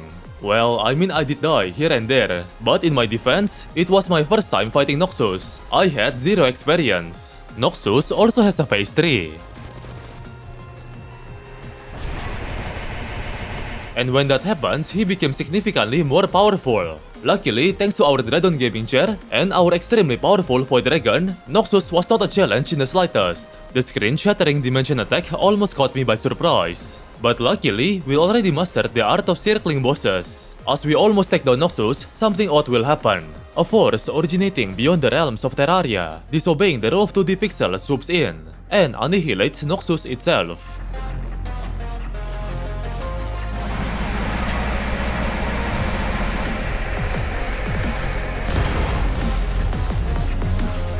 At that moment, the Terraria knew. He fucked up. There is a greater force, a greater threat beyond Noxus that he must overcome. Now, we must prepare ourselves to enter the Garden of Eden and face against a being existing above all existence, nameless deity. Okay, sorry for ruining the moment a bit. Before I become poetic again, I just wanna say that holy moly, I can't believe the devs actually let us ride the Dragon gaming chair during this fight. I fought deity without a gaming chair before, and it was much harder without the help of the mount. This chair is such a cheat code. Alright, back to being poetic and overly dramatic again. The visuals of Nameless Deity exceed the expectations of any mortals, with the power to call the void and control a black hole to destroy the Terrarian body from within, or blasting down powerful scorching rays originating from the sun itself. We are essentially fighting the god of creation, the god of Terraria itself. And we are no more than mere mortals, with the power to break the fourth wall itself. Even the Terrarian so-called adrenaline and rage meter was able to be crushed by deity. The Terrarian was faced with an extremely powerful threat, but we have a secret weapon, the indomitable human spirit. We never needed an adrenaline meter. We must not fail to realize that we have adrenaline deep within ourselves. The survival instinct of a mortal allows them to surpass their limits and survive even the strongest of blows. We might be mortal, but we shall not be bound to gods. I wield my fate as a weapon. If they kill me, at least I die a man. Nameless deity, you might have conquered gods, but now you are facing a man. The power of gods is but an echo of our own. Because we fall, the climb must be our destination. We have found our limit 1,000 times, but still, we must press further.